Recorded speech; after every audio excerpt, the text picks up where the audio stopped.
made it weird. You made it weird. You made it weird. Oh yeah. You made it weird. You made it weird. Yes, you did. You made it weird. Oh yeah. You Made It Weird with Pete Holmes. Yes, you did. You made it weird. Oh yeah. What's happening, weirdos? This is the return of the incredible, hilarious, and wonderful Bert Kreischer, who has a new movie you're about to hear. We talk a little bit about it. Not a ton, but I did gush quite a bit because I went and I saw it, and I fucking loved it. And it's available streaming on like Apple TV. You get it on your iTunes. You can buy it on YouTube. I'm pretty sure youtube.com is a website. But I loved it. He's fantastic. He's so funny. It's so him, and you got to check it out. It's really gave me so many laughs, and so many laughs that both Val and I needed so badly. That's so hard to do. So check out The Machine, which is available on demand now. If you'd like some live laughs, some LLs, go to PeteHolmes.com because I'm on tour. I'm going to be in New York and I think New Jersey, Connecticut, I don't know, Denver. That sounds right. I'm going to be adding St. Louis. That'll be available soon. Listen, I'm going all around. And even after this tour is done of this hour, I'm going to continue touring and doing more dates as I work out my next hour. So regardless of when you hear this, I'm probably coming to a town near you. Go to PeteHolmes.com. And I hope to see you out there. It means so much when people come to the shows. Also, if you like this show, we do ads a little bit differently here. We only do spots for things I actually use and actually love, like this. I'm wearing it right now if you're watching the video.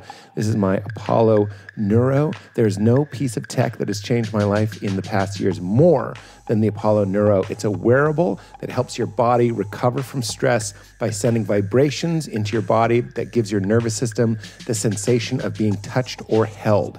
That means it's like a digital or like a virtual hug, which is so incredible. It can help you relax, sleep, focus, and be more productive. A wearable hug for your nervous system using touch therapy to help you feel safe and in control. And I can tell you, and Val can tell you, it absolutely works. Worn on the wrist or the ankle, Apollo Neuro is like finding the fuse box for your emotions. That's what I like to say, with settings for energy, social, focus, rebuild and recover, calm, unwind, which is what I put it on at night to help me wind down at the end of the day. Then I put it on fall asleep, which is a chemical-free way to lull you to sleep, or if you get up in the middle of the night, to lull you back to sleep. I use it every night, at least one full rotation of the cycle.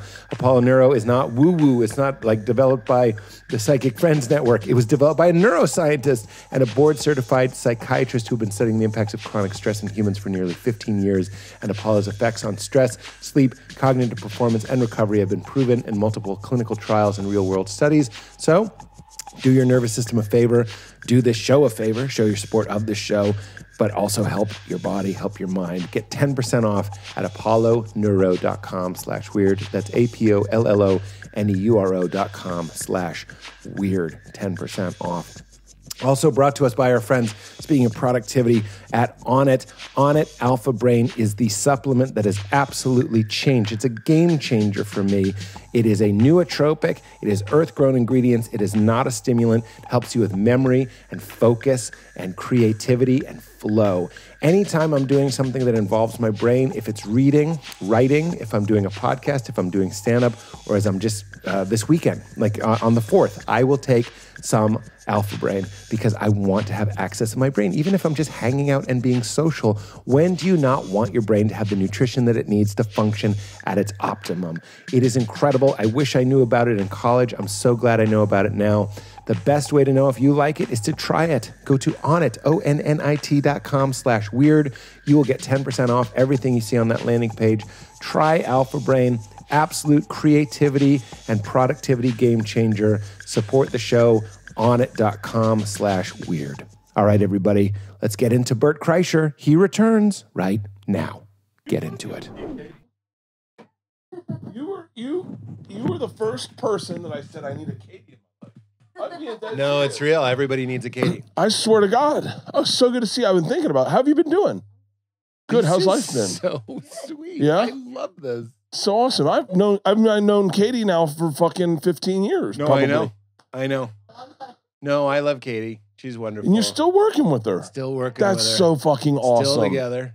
That's so fucking network. awesome. Well, now we're self-produced, but we were with Nerdist, which is how we got our started.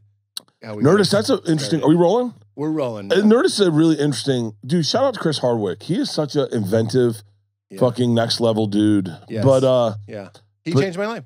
Chris Hardwick changed a lot of lives. He pushed me to do a pod. And we used to text each other just the word game changer. I didn't mean to interrupt. I'm just with you. I want to give him some love. Yeah. Because he was like, you should do it. Because I was like, what? It's just talking. And he was like, you don't understand. I would argue. Can I tell you this? I'm going to say this. I hope you take this as a compliment. Me? If you didn't have extracurriculars in your career, meaning TV shows, movies, tours, if you just had focused on on podcasting, you'd be bigger than Rogan. You think so? Yeah. You were so... I think you got distracted with a lot of the bigger things in your life. The Pete Holmes show, the fucking crashing, and which were all fucking amazing. I would gladly, in the career that we both have chosen, we've chosen to do the extracurriculars. Yeah. For whatever reason, we're those kids that we do band. Yeah, they tempt us. We do dance. I want to be challenged in other things. Like Joe I think Joe already did them all and was done. He peaked. He didn't peak, but he broke early. That's the word I'm looking for. And, in Secret Time, Joe got put in time out for a little bit. Tell me. I'm sure Joe would be fun. No, Joe got put in time out after doing the Man Show and then the Carlos Mencia thing. It all happened at the same time. After the Man Show, because I got offered the Man Show. Yeah, why weren't you the host of the Man Show? I know. Well, Can I tell you why? Tom Segura. What do you mean? They offered me the Man Show probably 2014, 15. We just started doing Joe's podcast, and Joe's podcast was big. And it's really when Joe became like a little bit of I say big brother. I don't want to like using the word mentor because mentor is too grandiose. Big brother, like where I could go like. It has the word men in it. You guys would like that. I like that mentor. A lot. I meant it because you're man. I'm really tapping into my gay side lately. I hung out with Tom. I hung out with Rob Lowe yesterday, and he is so fucking perfect. He's a beautiful man. So I called Joe. I was in Edmonton. They offered me the Man Show. They said you can have anyone guest host it. You be you, and then you can pick whoever you want to co-host it with. And I called Joe, and I said, "Hey man, I just got offered the Man Show. I know you did it. What do you think?" He goes, "Don't do it. Please don't do it. Please don't do it. It's not worth it." He's like, "Listen, man, I got put in a little bit of a TV timeout after I did it because no one liked it, and it kind of fucked me for a little bit." Wait, because people didn't like how un-PC it was? No. It's that it just didn't perform well. Wasn't good. So whenever you have maybe something, it wasn't good. Maybe it was good. It just didn't perform well. It didn't perform well. I see. It wasn't Jimmy and Adam. Yeah. Jimmy and Adam had a special chemistry. Yeah. They were special dudes, and they were doing something at a time when it was unacceptable, and girls on trampolines. I remember watching that and going like, it's fucking perfect. Right. I wanted that to be the whole show. When I was 15, I was like, why wasn't...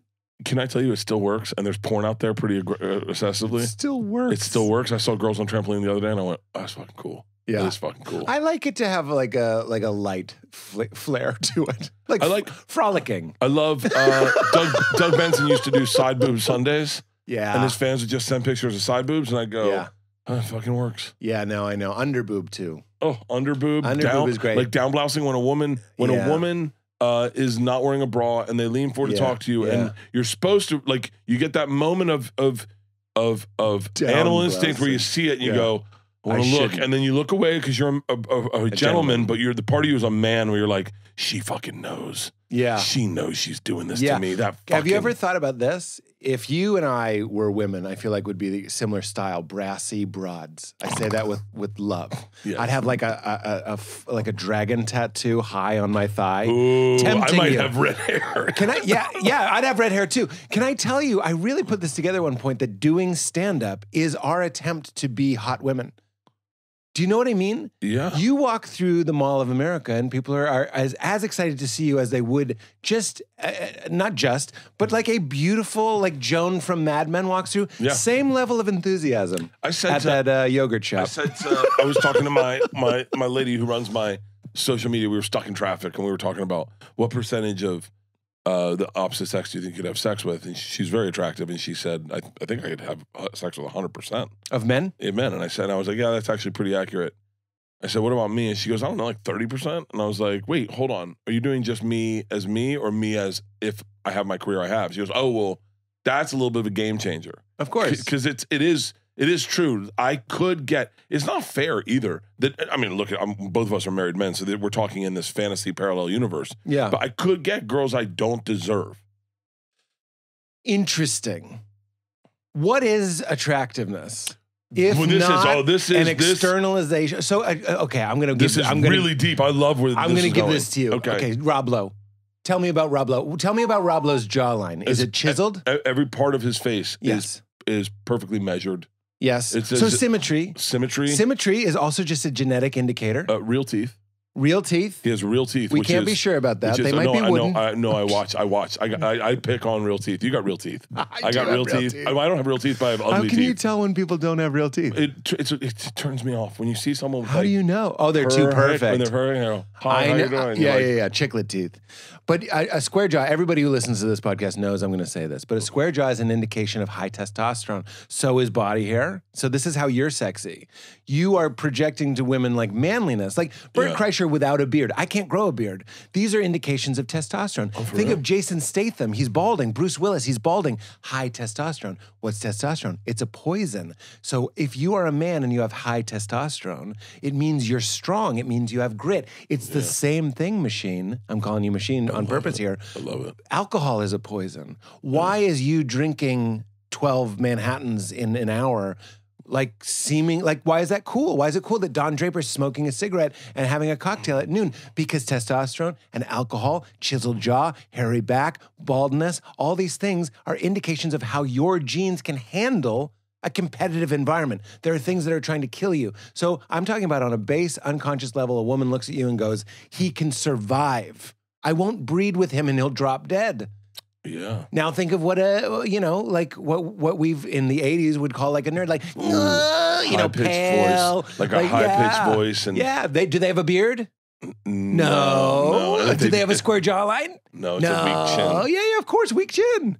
These are indications. So symmetry is also an indication of an internal order. It's interesting, Right? Yeah. So Rob Lowe's perfect face, Denzel Washington's perfect face, it says to a woman, just like big hips say to a man, we're talking very heteronormative, very like, I understand. But a man, we see wide hips, that means a baby can come out without splitting this woman in half. Yeah. We see big boobs, they can feed the baby.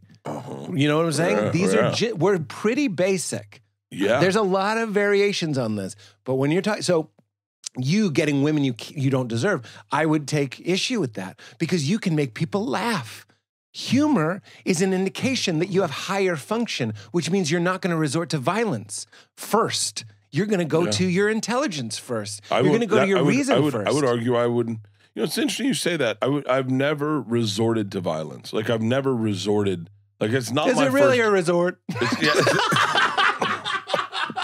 And I was telling something the other day. I learned very quickly, as a dude with a sense of humor, who you can fuck with and who you cannot fuck with. Some people, it's not on the menu. They're dudes, and you know it's tricky because I live in a world where like a lot of MMA fighters listen to our podcast, and I fuck around with a lot of MMA fighters. Is it MMA? I've been saying may. My fighters, my fighters, my. What if Because- you're talking to the toughest motherfucker you've ever met, and he's shirtless and he's glistening, but he keeps saying "ma" instead of MMA? I don't correct him. Yeah, you don't. No, I don't correct. him. I don't He's just correct like- anyone. and I don't correct anyone. People can say the N-word in front of me, and I just go, sure thing, pal. Just can you say it lower? I'm getting the fuck out of here.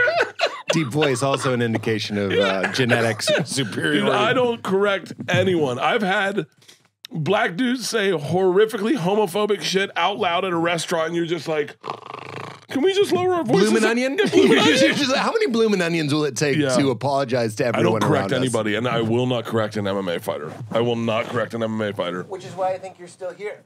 Yeah, well, Although it's a learning curve. Are they gentle little beans? No, dude, They're not. No. The vast majority of them are fucking awesome. Like Yeah, awesome. They are as awesome as Rogan is, and Rogan would never, ever, ever in a million years resort to violence because those dudes, a lot of them, understand they could beat the fuck out of you. But Right. they don't. I don't think that they. I think the majority of them are smart enough. There's a little gray area of dudes who would resort to violence. There are, and a couple of them I know. But like for the most part, you can bust balls with any of them, Yeah. and they'll all They appreciate it. Like, well, they're probably used to people being afraid of them all the time. Israel Adesanya is inarguably probably the baddest motherfucker around. Yeah. Middleweight champion of the world. And I challenged him to a fight. I said I could kick his ass if we if we both started drinking the same time and we had to drink 12 beers and then get in the cage. And then he kind of giggled and like sent me a text like, that's actually an interesting fight because I don't drink much.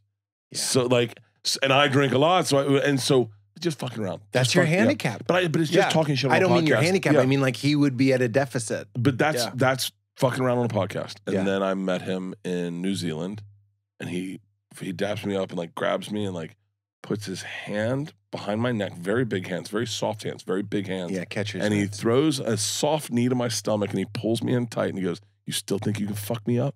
And I was like, oh, this was a miscalculation. Also, he was holding on to He was holding me and I wasn't moving. Yeah. I wasn't moving. Yeah, But we ended up partying. A slow-mo knee still hurt a little bit, Dude, I bet. I bet that's a bony knee. He is. And his body moves with intention. Yeah, you just scared me. He's not even here. Yeah. When you're like, if you were like, Pete, you can go fight that guy. I just want you to know his body moves with intention. The Diaz brothers aren't like fair game. I wouldn't say you can make fun of, but like I think these are the twins from Breaking Bad? No. This is Nick and Nate Diaz. Oh, Nick and Nate, the home renovation guys. They cousins. They do kitchens, and so they should do a home renovation show. And they break the walls themselves. Yeah, dude. That's a fucking great idea. In Stockton. I feel like you could sell that tomorrow. It's like, it's MMA fighters and they'll redo their home, but instead of using sledgehammers and stuff, they throw guys through the wall.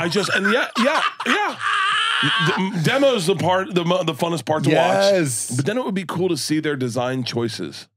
Yes, that would show up for the demo, would stay for the horrible design. The reveal to like a very artsy alternative couple that identify as they thems. Yes. And then Nick and Nate Diaz are like, yo. Leather walls. What do you mean you don't want black leather walls? Yo, we made you a smoking porch. And they're like, what? They're notoriously big stoners, right? So that's when you know they have a good sense of humor, is if they smoke pot. Yeah. And Shane Gillis is good friends with Nate. And Nate Diaz. I'm just learning this, but I'm rolling with it. You know that if you say something, you have to really mean it as a joke. Yeah. They have to, that's the thing with tough guys. And I learned they have to know your intent. They have to know your intent. Because you and I only speak joking. Yeah. But these are guys that would pick up the frequency of like, or maybe, you want to fucking find out. Well, because there are some dudes who do that. Of course. There are guys that we've dealt with in this business that think they're comics and they think they're tough guys and they do like alpha shit to you sometimes that's not cool. Oh yeah, and then you go like, hold on, I'm not going to hit you at the Improv, right? And I would never hit you, but that is a weird thing to do. Okay, so there's actually a lot of parallels here. I think when you show up in a situation, I have to imagine, like most comics, you're not really interested in being the funniest person at the party, right? Not at all. I go the other way. Really? I mean, I'm with you. I go. People will be like, Pete's kind of quiet. You know what I mean? And if somebody is like wants to juggle and do bits and stuff, I'm like, fucking have at it. I fucking spilled Kool-Aid on my shirt. You're still drinking the Kool-Aid. Yeah, what the fuck? I'm fucking 50 and I'm still spilling Kool-Aid on me. The fuck? Are there other 50-year-old men spilling Kool-Aid on them? They're spilling water, I think. God damn it. Now it looks like I'm bleeding. Fucking shit. Here, give it to me. Oh, thanks, Pete. Thanks, Pete. You're welcome, brother. Thanks, Pete. You're my guest. Thanks, Pete. Be our guest. Be our guest with some Kool-Aid on your chest. You're a man and you drink Kool-Aid and you're 50 at best. Oh. Don't cough during my riffs. I'm just kidding. It actually feels pretty nice. Kool-Aid's so fucking good, man. Is it? It's awesome. Do you think that big talking picture has your best interests at heart? Yeah.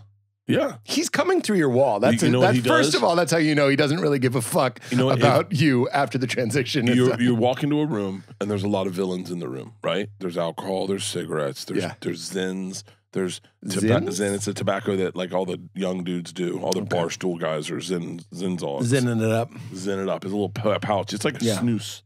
Okay. And so there's tobacco, there's drugs, there's Xanax, there's... Yeah. And then there's Kool-Aid. And then there's Kool-Aid. He goes, hey, man, you deserve a treat. And I don't want to kill you. I mean, I'm not great for you, but do you want a little treat? And you're like, oh, and you're like, oh, yeah.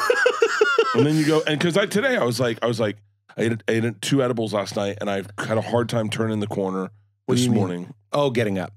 And then I went and worked out really hard, and I was just like, I need a treat. I need something to like look forward to. Kool-Aid. So I made a Kool-Aid, and a gallon of Kool-Aid, and I'll sip it through the day. I can't wait. I love it. I love it so much. It's interesting. When you drink it, does it take you back? I have a lot more on me, by the way. You have a lot more on you, yeah. Would you mind? I'm just kidding. A little, because people are only going to see mine. Yeah, I know. They're going to be like, who's, You really took a fucking swing at it. Commit to the bit. Yeah, commit to the bit. Commit to the bit. Let me ask you this. So you drink it. How much of it is nostalgia? Because I saw Tom making fun of you on Instagram, and I loved it. Yeah. I just loved how you kind of turn into like 15-year-old version of you. Like your face reverts, and it's very sweet. And like he's laughing so hard. Yeah. Something about Tom laughing, when he gets really laughing, you're almost like, what is he thinking that he's not saying? Yeah. Like there's something terrible. There's a lot that he's thinking There's that he's not worse saying. things that he's not saying or thinking. But when you drink it, does it take you back to that time? Because I'm smelling it. Yeah. And it's bringing me back to like Little League. I think there's something about it that that kind of I feel like it brightens my day. Like as I take a sip, I go, yeah. I'm gonna. Yeah. This is gonna sound like placement. So you know what Element is? Yeah. Drink an Element at night. Well, make a salt chocolate hot Element at night. Instead of like a cocktail or weed or something. I sound so 44 right now. Yeah. But I make the reason is I only do it at night. So when I make it, my brain goes, it's treat time, even though it's a 0-calorie, hydration multiplier that I love. We were doing Element margaritas. I believe that would be great. They're fucking awesome. I struggle not to drink like 5 of them a day. That's my biggest problem with them is I only want to drink them. Well, you know what else is really good is Liquid IV. Liquid IV is really good too. I like Liquid IV, but it has sugar in it. It has like 11, 12 grams of sugar in it. Not a concern for Mr. Kool-Aid, but I'm over here. Not on my map. I'm not seeing that road.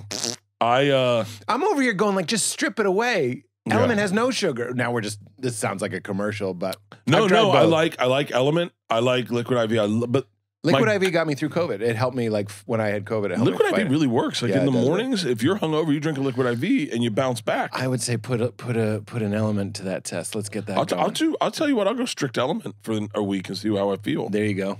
You got something? No, because we were talking about whether or not you're funny at a party. Yeah, because I was saying that's if you know that you're funny, you don't have to prove it. These guys know that they're tough, so they don't have to prove it. No, that must be a nice little relief. But you were also starting to say, I think that people do fuck with them. I have to imagine in the same way, if I see you at a party and I'm just a regular guy, a non-comedian, I might want to go up and be like, I was funnier than that guy. Oh, there's definitely guys that will push and challenge because they think they're not that fucking tough. Yeah, and I've seen it, and then I've seen it like little wrestling matches go wrong, and really, oh yeah, little like good-natured ribbing turn into like, whoa, he's up against the elevator, like what the fuck? You can't. Well, you're talking about they're in their body. Sometimes I will get in a situation where my comedian reflex kicks out and suddenly I'm saying cunt or something. And I'm just like, oh, right. Most people don't jump to that. We're at a party. You do the thing where you throw them against the elevator comedically. Yeah, exactly. And you say it. You're like, fuck it. I can beat any Asian in a foot race. And everyone's like, what the fuck? The fuck did he just say? Fuck it. Fuck it. You guys want to be funny? Let's be funny. You want to be funny? Let's be funny. It's like Michael Keaton. You want to get nuts? Yeah. Let's get nuts. That's exactly. And so you grab someone who's used to in their body. Like if I hand you something, like your hand just goes out. Like you know what I mean. And if I grab you, they just go into like some sort of stance. Yeah. And now a knee's going up. They didn't mean it, dude. So if I go to it's funny. I've changed a lot. Back in the day, when I had nothing going on in my career, I would have to be the funny guy at the party. Me too. But when it was the worst. I was unbearable. Me Me too. I could argue that I was unbearable. Yeah. And especially if there was a network exec there, Buddy. I was pitching him shows. I couldn't shut the fuck up. Let me join you. Let me join you in the shame pool. Guess who got real lit, real drunk, and pitched a movie to Ben Stiller? I love that. That makes outside. It was at a meltdown party, and even drunk, I saw on his face, you know, he's a good communicator with his face. Yeah. His face said, Yeah. please don't. Please don't. It was like kabuki theater. Like back row would have known Ben Stiller does not want to hear this movie idea. That's fucking. Isn't that crazy? So so I'm with you. I would be excitable. I'll take it one further. I had a friend married to a network executive, and I couldn't understand how they didn't pitch their spouse all day long. Yeah. And I was like, I mean, that's what we do, right? Right. I was so bad. And then when I got a little bit of success, I started getting comfortable in my skin. And now there's been a couple parts, especially if I'm not drinking, I get to a party and I am so quiet that everyone say, what's wrong with you? What's wrong? I go, nothing. Yeah, you got to find that middle ground. Yeah. That middle. Which, by the way, speaking of balance, dude, for real, like the most sincere compliment, I fucking loved your movie. Oh, thank you. I Thank you very fucking much. loved it. And let me make it even better, I think, as a compliment. I put it on and I was like, I'll watch 10 minutes. Yeah. Like not because I didn't think it would be good. I was just like, most things aren't for me. Yeah. And I was like, I don't know. I'll throw it on. Val's rocking the baby. I'll throw it on. Nope. Val comes down. We're starting this bitch again. Oh, buddy, And that is such a she compliment. loved it. I hate that I'm revealing that I'm kind of like a lazy curmudgeon. I'm like, I just want to see some of the movie. No, I know you get that. I get that because I do that with a lot of things. But it wasn't a vote of no confidence in you. It was just kind of like, most things aren't for me. I can see things coming a little ways ahead. Like I can predict things. I thought I would be watching your movie and being like, and is this going to happen? I was surprised. Thank you. And I don't want to ruin it for anybody, but there's the moment in the elevator. Yeah. We laughed like 10. Val and I alone, meaning I wish I had seen it in a theater. I might still go see it in a theater. Well, yeah, but like to thank you. see it with a group. And you are fucking great in it. Thank you so much, Pete. That is a real compliment. I'm so hard on other comics. I really am. Like, because I see what we do. I see how we're uncomfortable. Yeah. We don't know how to connect. If we're not talking in the scene, we're like frozen. You were making choices. You were loose in your body. You were in the scene. Thank and you. I'm going to tell you, Thank you. I'm sorry for all these compliments, but I really just want to get the word out. Like, I was like, I'll watch it as my friend. I'm going to like it. And I loved it. And the thing that came to mind, I was like, you're like our Tim Allen. You know what I mean? I was like, you're the Santa Claus. That's I've gotten the offered a lot of trajectory. Santa Claus roles, shockingly I enough. didn't even mean that. I swear to God, I've gotten so many Santa Claus scripts. So many Santa Claus scripts that like Santa Claus scripts to a point I was like, do I need to lose weight? Like, what's going on? They're like, no, it's really a powerful thing to do a Christmas movie. Yeah. Because they keep coming back and that's what agents want you to do. Right. But it's built into the calendar. Thank you so much, Pete. That means such from scene one, I was like with your family. And I saw you put vulnerability in it too. That's the other thing. I was like, oh, I bet it's just, I bet it's like a fun, wild movie. Yeah. And then there's all this heart in it. And there's and you did the work as an artist. Buddy, you're going to make me cry. Thank you, no, Pete. That is very sweet of you. I almost texted you, but I was like, I'm going to tell him on the show. And again, I'm embarrassed that I went in just kind of being like, who knows? I shouldn't have doubted, but I was like, this is fucking dope. I've done that with a lot of things. Mostly I do that with specials. I watch a lot of specials. Well, that's what it was. Yeah. I watch a lot of specials and I just go like, okay, that was enough. And I can still like the person. Me too. And be like, okay. And then it's just not for me. Yeah, it's not. It's the cleanest thing you can say. Go, I'm never going to talk shit about this person. No, Other people might love them, just not for me. And it's also fucking beautiful. It's shot beautifully. Oh, thank you. And the transitions and the subtitles, there's a lot of intention. It wasn't just, and this is why I'm happy to share this on the show, it wasn't just a movie that you can make. It's like it wanted to be a movie. It was Scotty Landis. They wrote this great script. You fucking nailed it. And you surrounded yourself with this cast. Is there a dud on that cast? It's fucking everyone is dope. We had a ball and we're tired. We have a 4.5-year-old. We need laughs.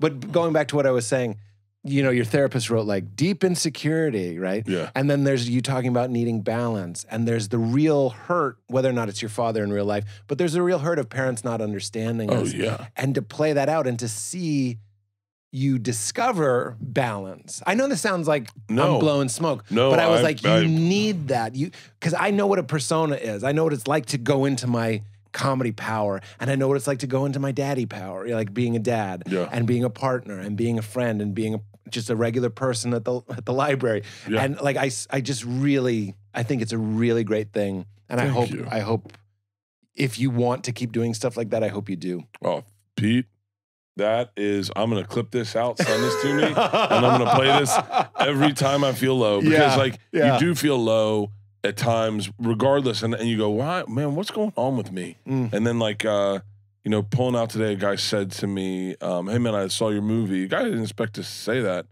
and he's like, "My buddy's going through something," and he said it's exactly what he needed. Yeah. And then you go, "Oh," and then you like, it's hard because you want to close your eyes and go, "I remember this compliment. Yeah, I want this compliment to stick with me for the day." Well, that's what you should do, by the way. Yeah. Well, I think of because you have to hold on to it intentionally. A negative one you don't have to try. No. Yeah. Right. Yeah. Isn't that crazy? Yeah. Hold on. Can I tell you a story? Please. Larry David. This I got from Father Greg Boyle, who is a mentor of mine and a friend. He sounded so show busy and a friend. I just mean I love him to death. Yeah. That's all I mean.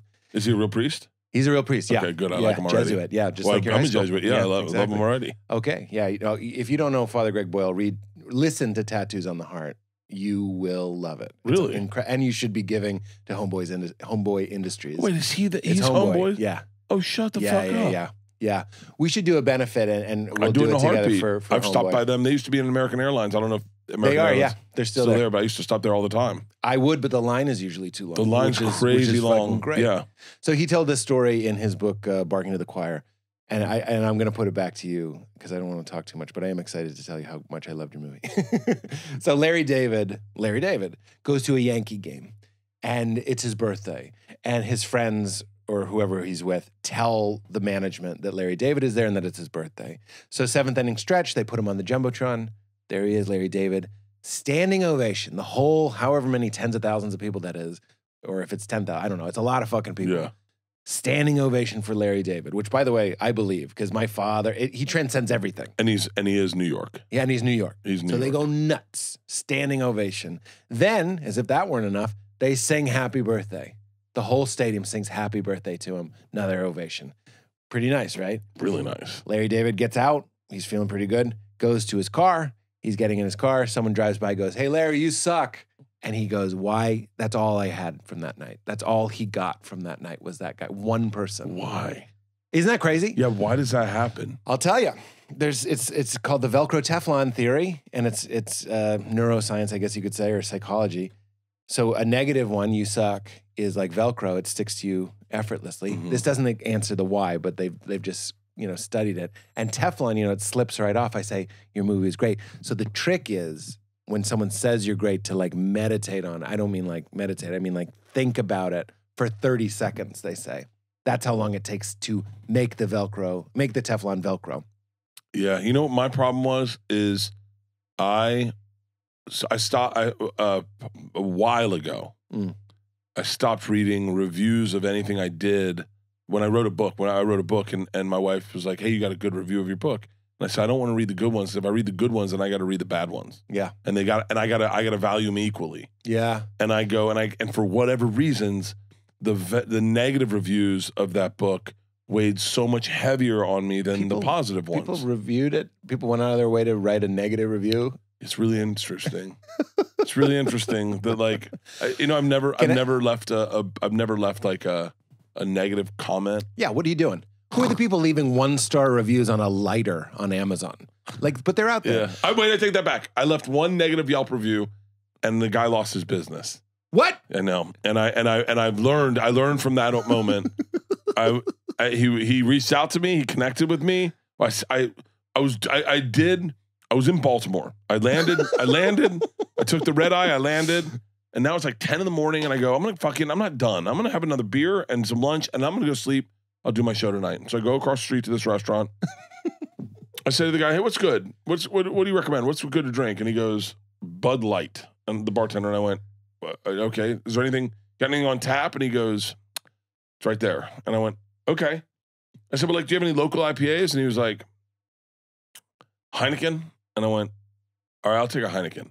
So I get a Heineken. I said, well, what do you, I said, local? I go, yeah, exactly. I go, do you have any, what do you recommend for lunch? Like, what's really good? And he goes, turkey sandwich. And I said, okay. And he brings out the most bland turkey sandwich in the entire fucking world. And I said, and is there a worse bad sandwich than turkey? When turkey goes south. It's so bad, Pete. Yes. It's sucking the moisture from your mouth. It looks like it's so bad, and it's just a little smattering of fries. I had to ask for like condiments. I go, do you have any like tomatoes or onions or lettuce or pickles? It was just turkey. It was just turkey and bread. And I go, and he goes, it's going to be extra. And I went, okay. I go, I just want it to be good. And he goes, you haven't even tried it. And I was like, he didn't say you haven't tried it. And so I try it and I go, there's nothing on this. Can I get all this stuff? And he was like, yeah. He was such a dick that I went on Yelp. You haven't even tried it. It's something your mom says to you. I bet you could find this negative review. I bet you could find it. And I leave a review on Yelp. And then literally Tuesday, I'm doing Rogan. And Rogan says, who the fuck, what kind of idiot leaves a negative review on Yelp? I go, I just did the other day. And you told the story. And I told the story. And then I read the Yelp review. And then the dude that owns the restaurant calls me. He goes, hey man, I've invested my life in this business and you just fucking ruined my business. Like my Yelp is destroyed. Everyone's commenting negatively. Like I wish you would have just come to me personally and said, hey, your bartender sucks. I would have fired him. It wasn't him. It wasn't him. I thought it was him. It wasn't him. It was just a bad bartending day. Bad bartender. And he goes, dude, I got rid of the guy. Can you please get rid of your comment? And I was like, well, my intention wasn't to ruin your business. My intention was I was frustrated and I just wanted to like, I wanted to land somewhere. Yeah. And he's like, well, you got it. You got it. And he's like, they're coming after me, man. My fucking phone's ringing. People are like harassing me. I mean, it was bad. It was right when Rogan was starting getting big.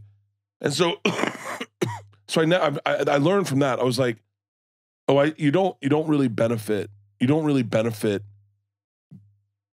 Sometimes like a Molotov cocktail, you throw it and then you walk away and you go, fuck it. I don't give a fuck. And then sometimes you don't realize what that effect has on people. Right, so I stopped leaving negative comments. As a matter of fact, I started leaving positive. I started finding the positive in Yelp. Well, that's the problem is if people are happy, this is like a thing in business. If somebody likes your product, 1 out of 10 will write a positive comment. Someone doesn't like it, it's like 1 out of 2 will write a negative comment. And so if you go, if you can find my Yelp reviews. I wonder if I have it on my phone. I give. Oh, you're out there. You're out there yelping. When I like something, I Yelp it, and I Yelp it really fucking good. Like I really Yelp it. Hang on, I'll see if I have any of my. Do you have my glasses, Pete? Different Pete. Let me see. Me, Bert K. Wow, that's all the things I've done. I left such a glowing fucking Yelp review. Now I'm worried. I don't think I've left a negative one. I'm gonna look it up. How do you do it? You click me.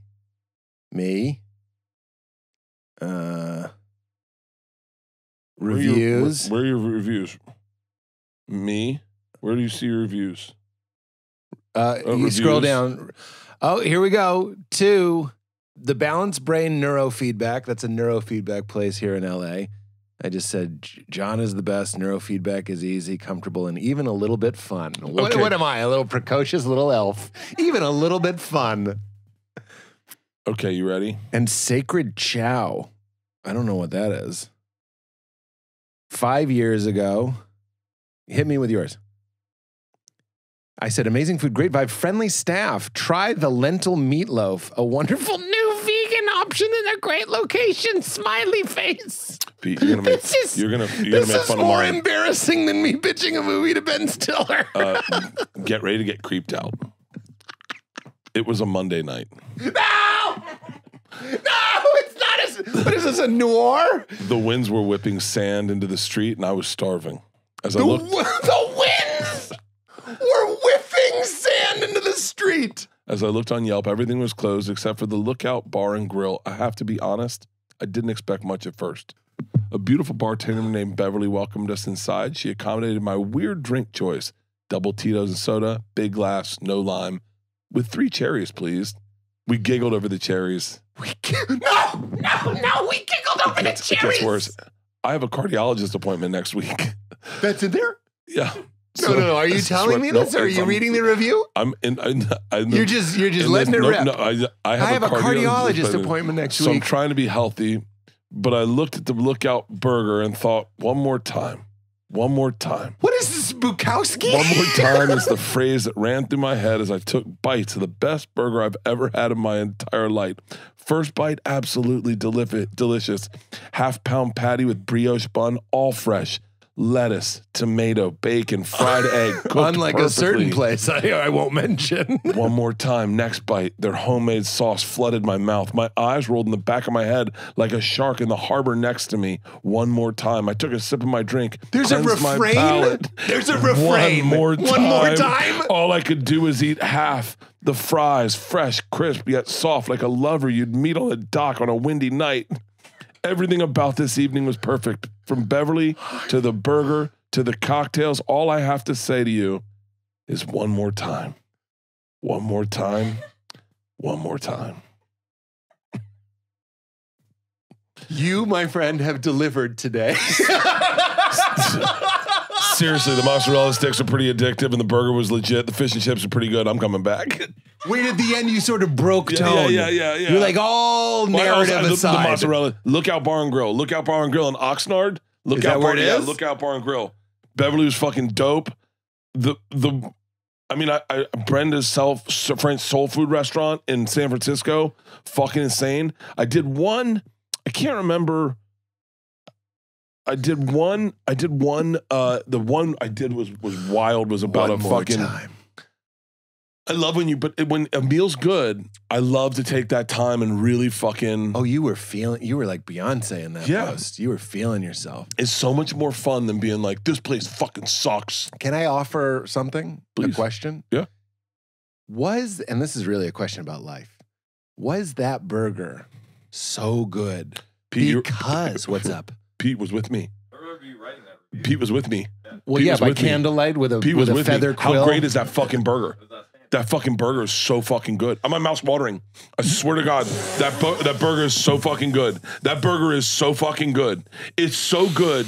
It's so good because they really make it. It's not frozen. It's fresh. Everything's fresh. Oh my You mean God. they're grinding it in the back? Dude, they make the burger I had the other night. Who the fuck made that burger? What just Oh happened? my God, I'm thinking about burgers now. I'm having a burger for lunch today. I'm having a fucking One burger. more time. One more time. One more time. One more time.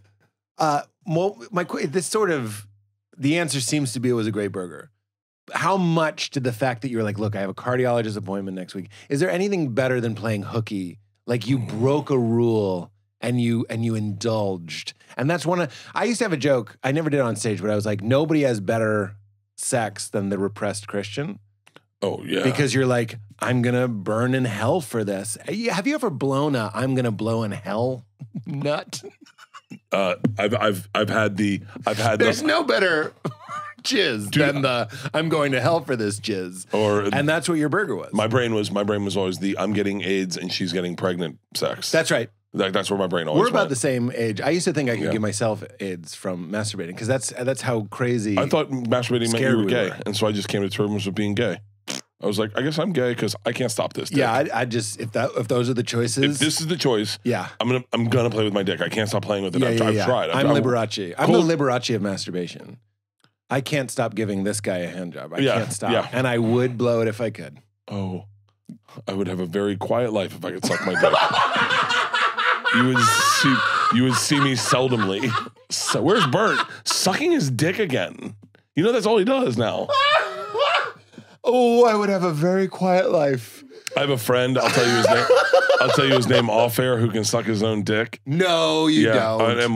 Wait till I tell you who he is. And I said to him, wait, what's it like sucking your own dick? He goes, well, I'll tell you this. It feels.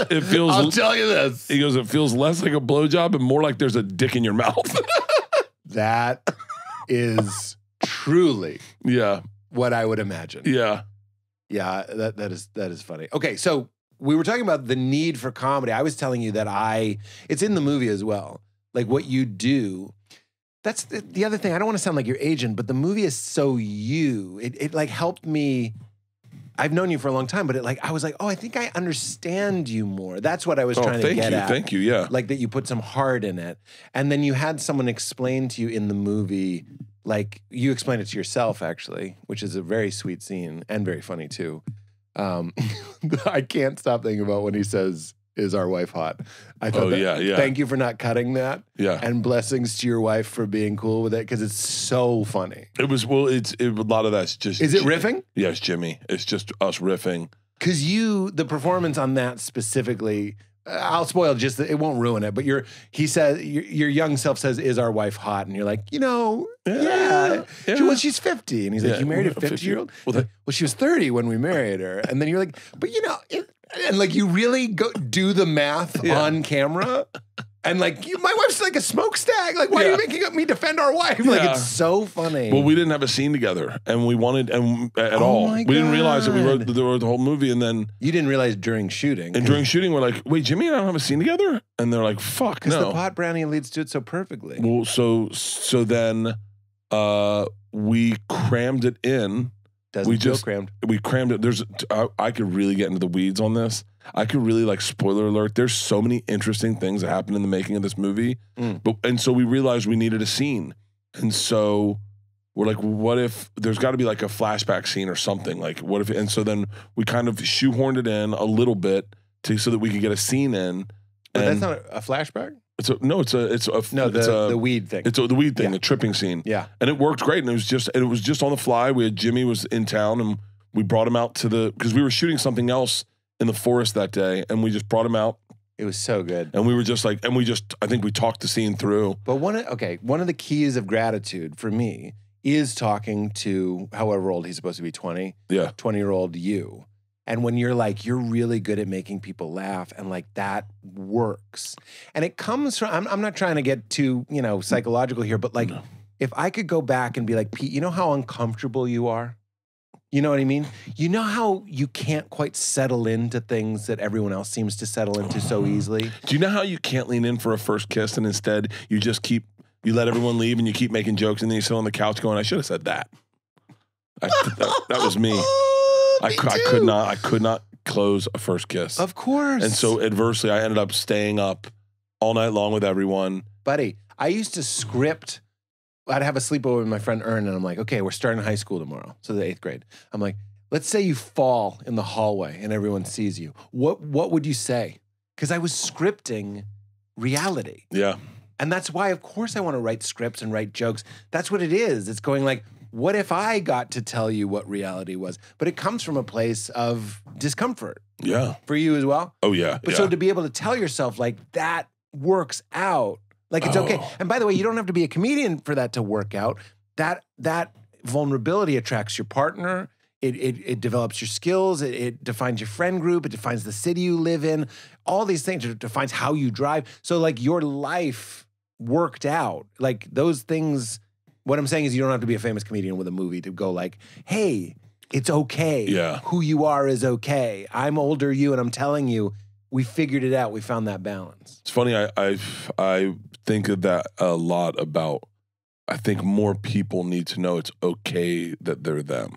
We can very easily say that that's what the coolest thing about this generation of children with sexuality and finding themselves on a spectrum of sexuality and exploring their sexuality. That is cool. The fact that you're a young gay kid, I say dude only because I grew up with meatheads, but the fact that you can be a young gay high schooler as a boy and feel comfortable in your skin, it's really important. Yeah. But there's more people that that needs to go even further. I think there's so many people that they hate what they are, and they don't know the right way to get to the right place. Yeah. That's why I love dudes like I draw a lot of inspiration from guys like Cameron Haynes and David Goggins and Jesse Itzler and like these guys that do these ultra marathons and things because I met a guy in Florida and I said I thought he recognized me and we were talking. He was driving me to go play tennis in a cart and I said, "What podcast do you listen to?" And he goes, "I don't listen to podcasts." And I said, "Well, what? Really?" And he was like, "Yeah, why do you have one of those?" And I was like, "Okay, all right." I said, "Well, what, like you in a comedy?" How many bears do you like in a can? Yeah. Zero? I was like, I'm waiting for him to go, "I listen to your podcast." Right. Because I thought he knew me the way he was talking, and he's just a very nice guy. And I said, what are you into? And he said, "Nothing." I said, "Well, what do you listen to?" And he goes, "Nothing." I said, "Like music?" He goes, "Oh, I like music." I said, "What bands?" He goes, "Well, whatever's on the radio." And I went, "Hold on, you just get in a car and whatever's on the radio you listen to?" And he was like, "Yeah." And I was like, "Well, wait." And then I was like, "So you don't have any interests?" And I was like, "Wait," I go, "What's your 5-year plan?" And he goes, "I don't know. Open like an ice cream store or like start a restaurant or maybe, I don't know." And I was like, "Wait, you really don't know where you're going?" And I was like, "Fuck." And then we widen to reveal you guys just drive into a lake. Like he doesn't even know where you're driving. But I was like, "Wow, that's crazy. Like you don't have any,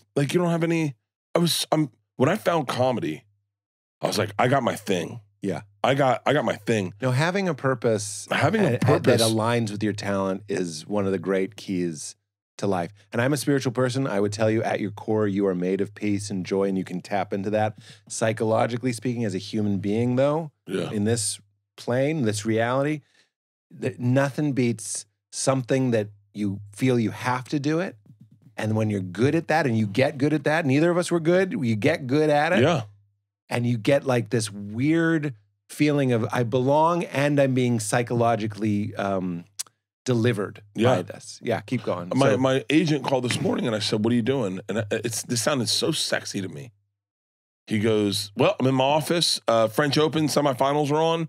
It's fucking great." I went, "Ooh, how cool to have a thing.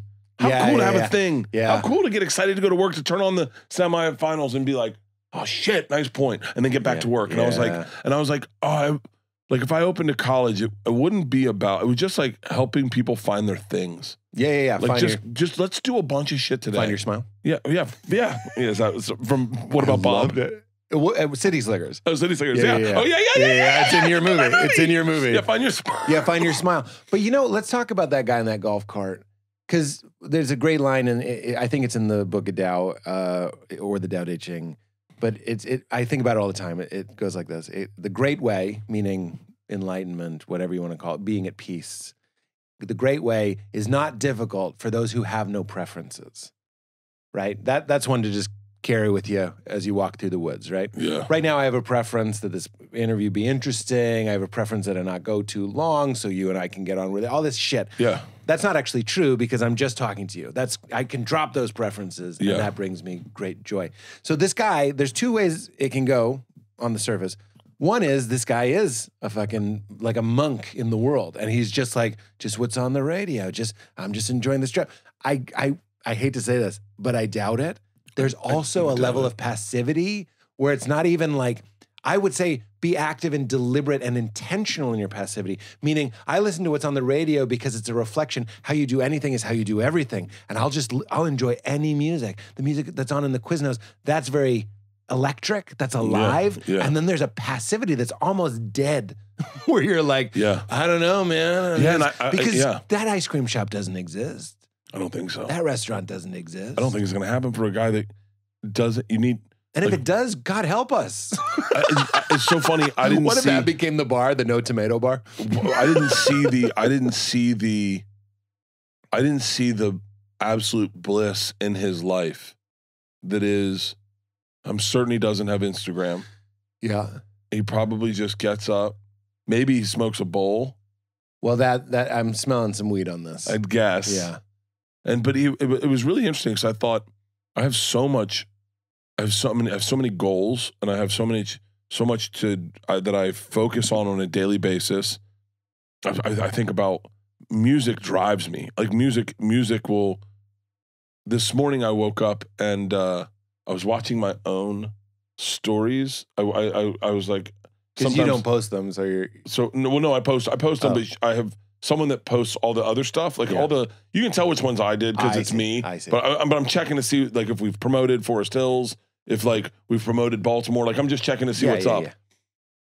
I'm looking at my stories and I see me come into the office yesterday and go, "Hey Alexa, play Go-Go's whatever song," and then my Alexa hears it, and my Alexa starts playing it. And I went, "Oh, that's so funny."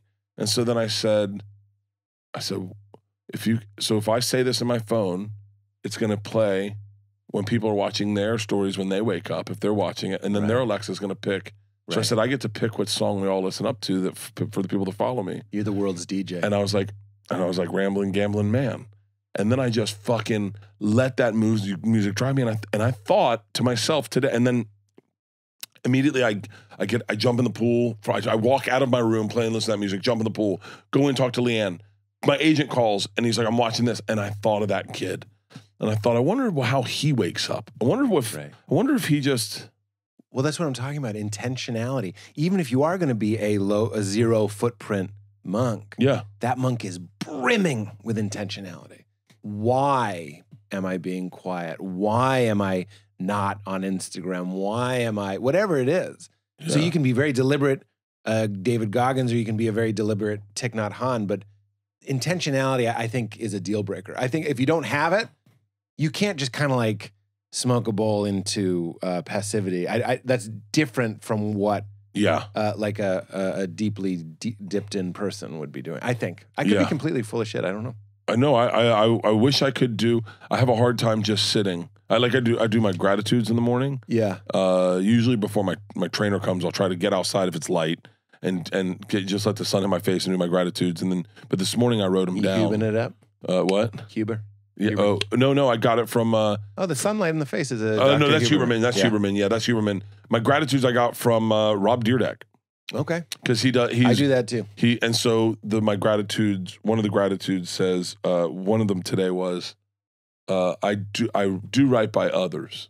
Meaning I want the best for everyone. Yeah. And I was like, that's a cool thing that I know that about myself. Like I don't wish bad on anybody.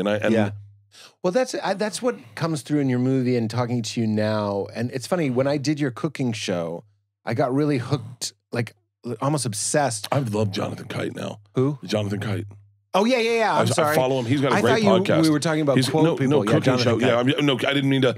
By the way, you introduced me to him. And I follow him on Instagram now. He's fucking hilarious. Keep going. I'm sorry. Jonathan Kite is fantastic. In fact, would you send me a reminder? We've been meaning to have him on the pod. I don't know why that hasn't happened yet.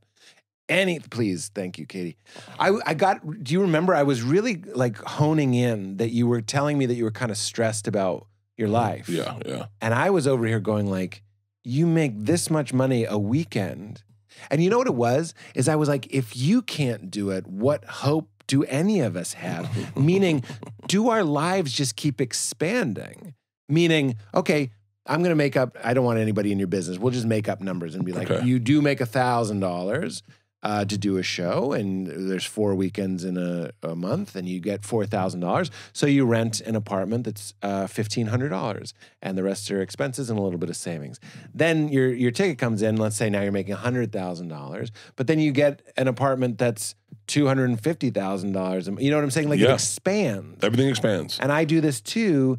But I hold out, and maybe I'm deluding myself, that I'm like, yeah, but next train that comes in will cool it. It's like the cowboys that go one last heist and then I'll retire. Oh, okay, yeah. So talk about that. Sometimes I feel like the Blow, the movie Blow. Yes, the movie where Johnny Depp goes in and he goes, all right, one last hit, and then I get money to retire, and I can get my. And I've said that actually. I've said that a number of times. Yeah, I've invested in a few companies, and they're doing very well. And we were driving over the hill to do a podcast, and I said, man, if these companies do well and I can sell them and I can get out, I'm done.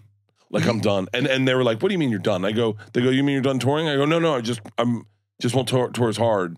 And they're like, wait, what about the business? We just started a business, Birdie Boy Productions, where we're producing stuff and we're doing marketing and social media for other comedians. And I said, no, I'll do that. Like I'll come into the office and do that. And they're like, well, hold on. Will you not do movies? I go, no, I'll do movies. And they're like, wait, you're not done. I think there's an imaginary finish line in my head with a number that a number has to define. And I thought I knew the number. I really thought I knew the number. Like Walter White. Yeah. I thought I knew the number. And then I just keep pushing that ahead, going, let's get a little more. Let's do this. Let's do this. Let's do Fully Loaded. And then let's do our fall tour. And then let's go in and we'll shoot a movie in January. We'll shoot a TV show in March. And then I'll do one more tour. And then I just start, like, I'm supposed to take 7 weeks off. Right after we do Fully Loaded, I'm supposed to take 7 weeks off. And in that process, I've committed to,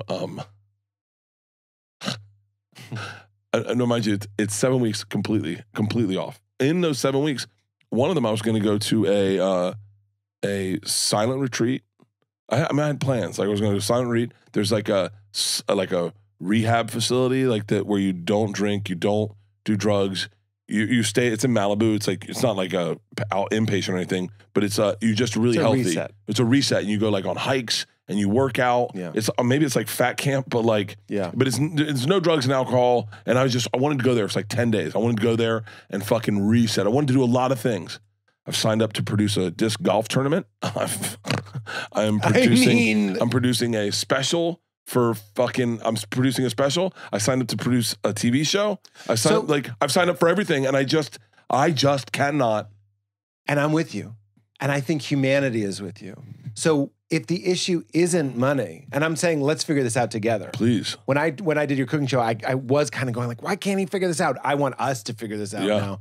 If it's not money, what is it? What are we really missing? Like what would help us slow down? You know what I'm saying? Is it the juice, the chase? Like there's a little bit.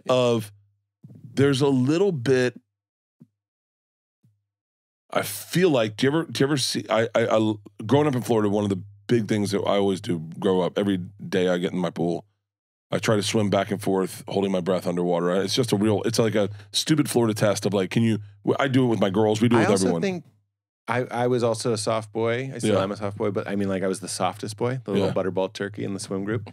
And that was the big kids challenge. Yeah. Like I loved it. I feel like something about my insulation helped me hold my breath longer, or I needed it more than those skinny fucks. I don't know what it was, but I'm with you. Yeah. I have a pool. I do that. I still love it. And sometimes I will get down to one side and I'll go, I still got more in me. Yeah. And I'll turn around and give it I know one good push. One more time. And then, and so I feel, and it's that one more time. One more hit, dude. One more tour. Because right now I'm in a place where I go, I'm doing an arena tour. I'm doing only arenas for the whole year. And then I go, well, I mean, not like, I'm being very honest right now. And I know that people may sometimes use my honesty as weakness. But I go, so do I do Not on this show. do I do maybe if it gets clipped. Like do I once it's on Instagram, I'm out. I can't vouch for the fans there. I go, do I do another what do I do? Another arena tour? I mean, like, or do you go back to do theaters? And if you do theaters, your money's gonna go down. Are you cool with your money going down? Do you do a club tour? And do clubs, but because then if you do clubs, you got to get rid of the tour bus, but because it just isn't cost effective, and because you're there for the weekend, like what, like, and then I was like, so wait, like, I don't mean this arrogant, but like we're at a place in comedy, all of us, where we're really seeing uncharted territories. Guys like me never did arena tours. Guys like Chappelle live in arenas. Yeah, you know, it's weird, like. I don't know where to go with this, and I don't know what to do, and I don't know, like, I'm super hungry. Like, that's the other part is like Ali Wong, like the great comics of our generation, Ali Wong and Sebastian and fucking Bill Burr and all the great. You have to say fucking for Bill Burr. Fucking goddamn Bill Burr. Goddamn. But all the great comics of our generation kind of take a lot of time off. Yeah. Like, but I was never them. I was a guy who did every fucking weekend. I did every weekend. That's what I do. I do stand-up. I do it every fucking weekend. But that's what I would want for you is, I want you to get the update to your phone, the phone that is Bert, that I have. You know what I mean? I feel like I've updated how I see you, and I, this is a little therapy-ish, I suppose, but I think the way we all see you now, we're not even taking into account all of those like shadows and echoes that you're still holding on to. Like, you know what I'm saying? Like, you're still seeing the guy that needs to hustle and break. And I'm over here going like, Ali Wong it, baby. I see her tour dates. They don't give me a panic attack. Sometimes the idea that you're going every weekend. Yeah, I go every weekend. I go every weekend. But what is Ali told me one time, she goes, hey, and by the way, I'm sorry, Ali, if I'm sharing secrets, but she goes, you're on tour every fucking weekend. And I said, yeah. And she goes, it doesn't go away. And in my head, I was like, it fucking definitely does. Like, I've seen it go away for people. I want to enjoy it as long as I can. I remember you saying that to me. I can't know if this is true, but you also can't know if yours is true. Meaning we're both predicting the future, which is stupid. Neither of us can know. But I am over here going like, I think the foundation of your house is a lot more sturdy than you may think it is. And that's just a loving word. Keep going out every weekend. Do it. Like, I think you're an energizing, joy-giving person. But I'm also like, I think you could just psychologically relax. I don't think they're going to go away. I don't think they're going to go away, but I feel like if I get out of the cycle of doing specials, like right now I'm doing a special roughly every 18 months, and they're each doing better than the one before them. And then I feel like if I get out of the cycle of creating material, I might get lazy. And then I remember watching great comics kind of fall apart when they just stopped. The fire wasn't there. I hear what you're saying. And I'll say this from my perspective, Razzle Dazzle was the best thing I've ever done. And I went, and then I go, and I'm in this place where I go, what do we learn from it? How do we move forward? How do we do something better? I've drawn inspiration from a lot of great comics. And what I've noticed in great comics is they keep putting out specials and they challenge themselves to do better. And so I go, so if I'm going to do that, I don't know. I just keep going. I can't take a year off. Like, I'm supposed to take 7 weeks off. And I'm like, but I can do sets in the city, right? And Leanne's like, well, that's kind of the idea. Is like, we're going to just take some time off.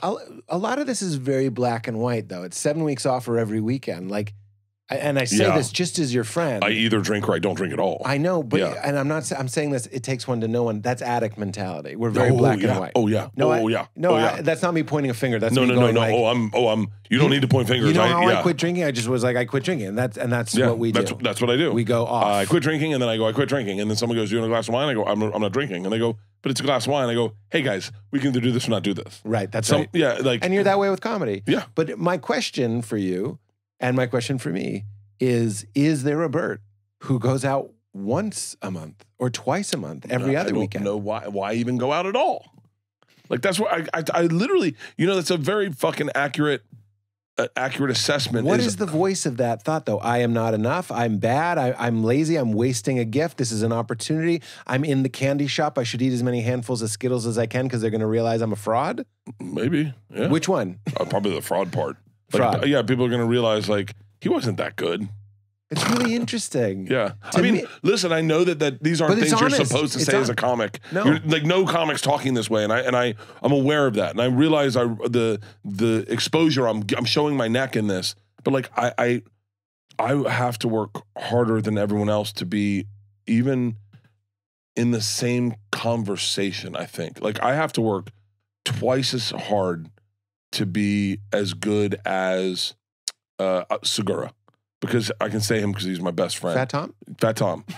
I have to work twice as hard to be as good as he is, and I have to work twice as hard in clubs and on the road to be as good as the people I want to aspire to. Right. I look up to everyone. I don't know what that is. I had this syndrome when I was a kid when I always thought everyone was older than me.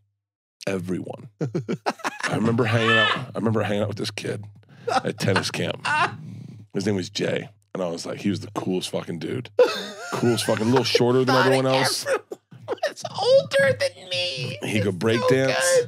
And we were cool. He was cool as fuck. And he was working me a little bit. I had some money in the commissary, not commissary, but like at the snack bar. Credit. I had a credit at snack bar.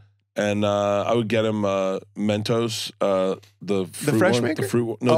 Yeah, the fruit ones. What were the fruit ones? Are they still called Mentos? Or are they called? Yeah, they were Mentos. The French, good. I'd get him the Mentos. I'd get him a pack. I'd get myself a pack. I get a cheeseburger and a Sprite, and he'd be like, "Can I get a Sprite?" I'd get him a Sprite. I'd put it on him. He's an older kid, right? He's the coolest kid in the camp. One day we're sitting there and we're eating, and I don't know him very well, but I'm like hanging out with him because I want to be around the coolest kid. And I go, "Where do you go to school?" And he's like, "Del Mabry or whatever." And I go, "Oh, where's that?" He's like, "Over there." And I go, "Wait, how old are you?" And he's like, "I'm 10." And I go, "I'm 12." I go, "Fucking, what am I hanging out with a 10-year-old for?" That's a big 2 years. That's a big 2 years. And I was like, "I thought you were just small." And he was like, "No, I'm a fucking child." And I'm like, "You're fucking 10?" And he was like, "Yeah." He goes, "Aren't you 10?" And I go, "No, I'm fucking 12." And he goes, "What are you hanging out with me for?" And I was like, "I don't know, Jay. I don't know. I don't know."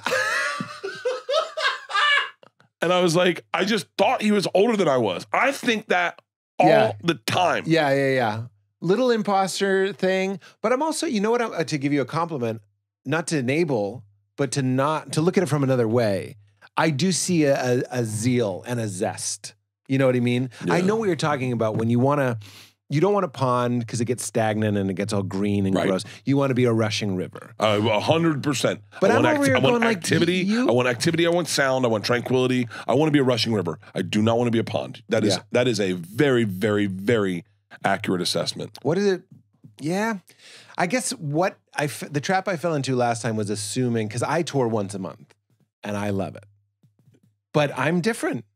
I'm a different boy. I'm an introvert. Yeah. You know what I mean? I know I'm very extrovert. I'm an extroverted introvert. And I really... Can I tell you all I think about? You're a when toaster you say that, in the tub, When you say that, when you say that, yeah. I Go understand ahead, this. spill it. I immediately say, "Pete, come out on the road with me. Let's do this fall fucking arena tour. I'll pay you solid money." And then I guarantee you, when you see how fucking good you are at the end of it, you're going to go, "I'm out every fucking week. I'm out because I know how good I am, and it's because I have to work as hard as I am. I'm not blowing smoke up my own ass, but I know you're better than I am. And so I know that if you worked as hard as I worked, you'd be fucking unfucking stoppable." Like, I did it to Ian Bagg. I brought Ian Bagg out on the road with me, and I realized just how good I wasn't, because I was like, "Oh, he is naturally one of the funniest human beings in the world." He was working in an arena and he was doing crowd work to sections. He was so This motherfucker does crowd work to sections. He was so fucking amazing. I know what you mean. I watched David Tell. I took David Tell out to do those ballparks, and David Tell.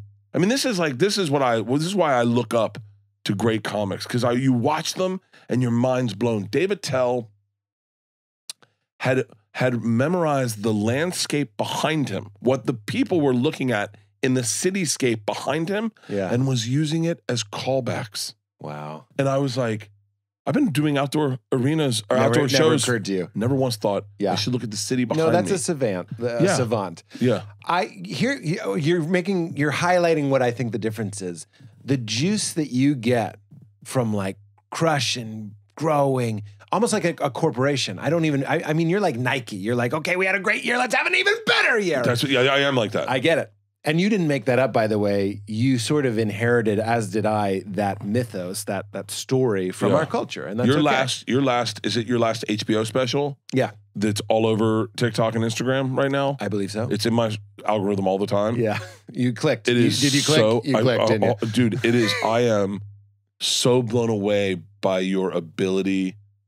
So blown away by your insights, your comedic instincts, but just how fucking funny you are. Oh, thanks, man. And look, I say this all the time. I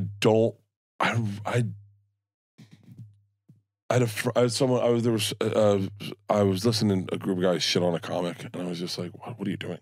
Yeah. I was like, why are you looking behind? Yeah, comedy cancer. I go, what the fuck are you doing? Yeah, I was like, what? You guys are out of your goddamn mind. Yeah. First of all, look ahead. Look in front of you. What also, you're like driving in New York traffic going, what's behind me? Yeah.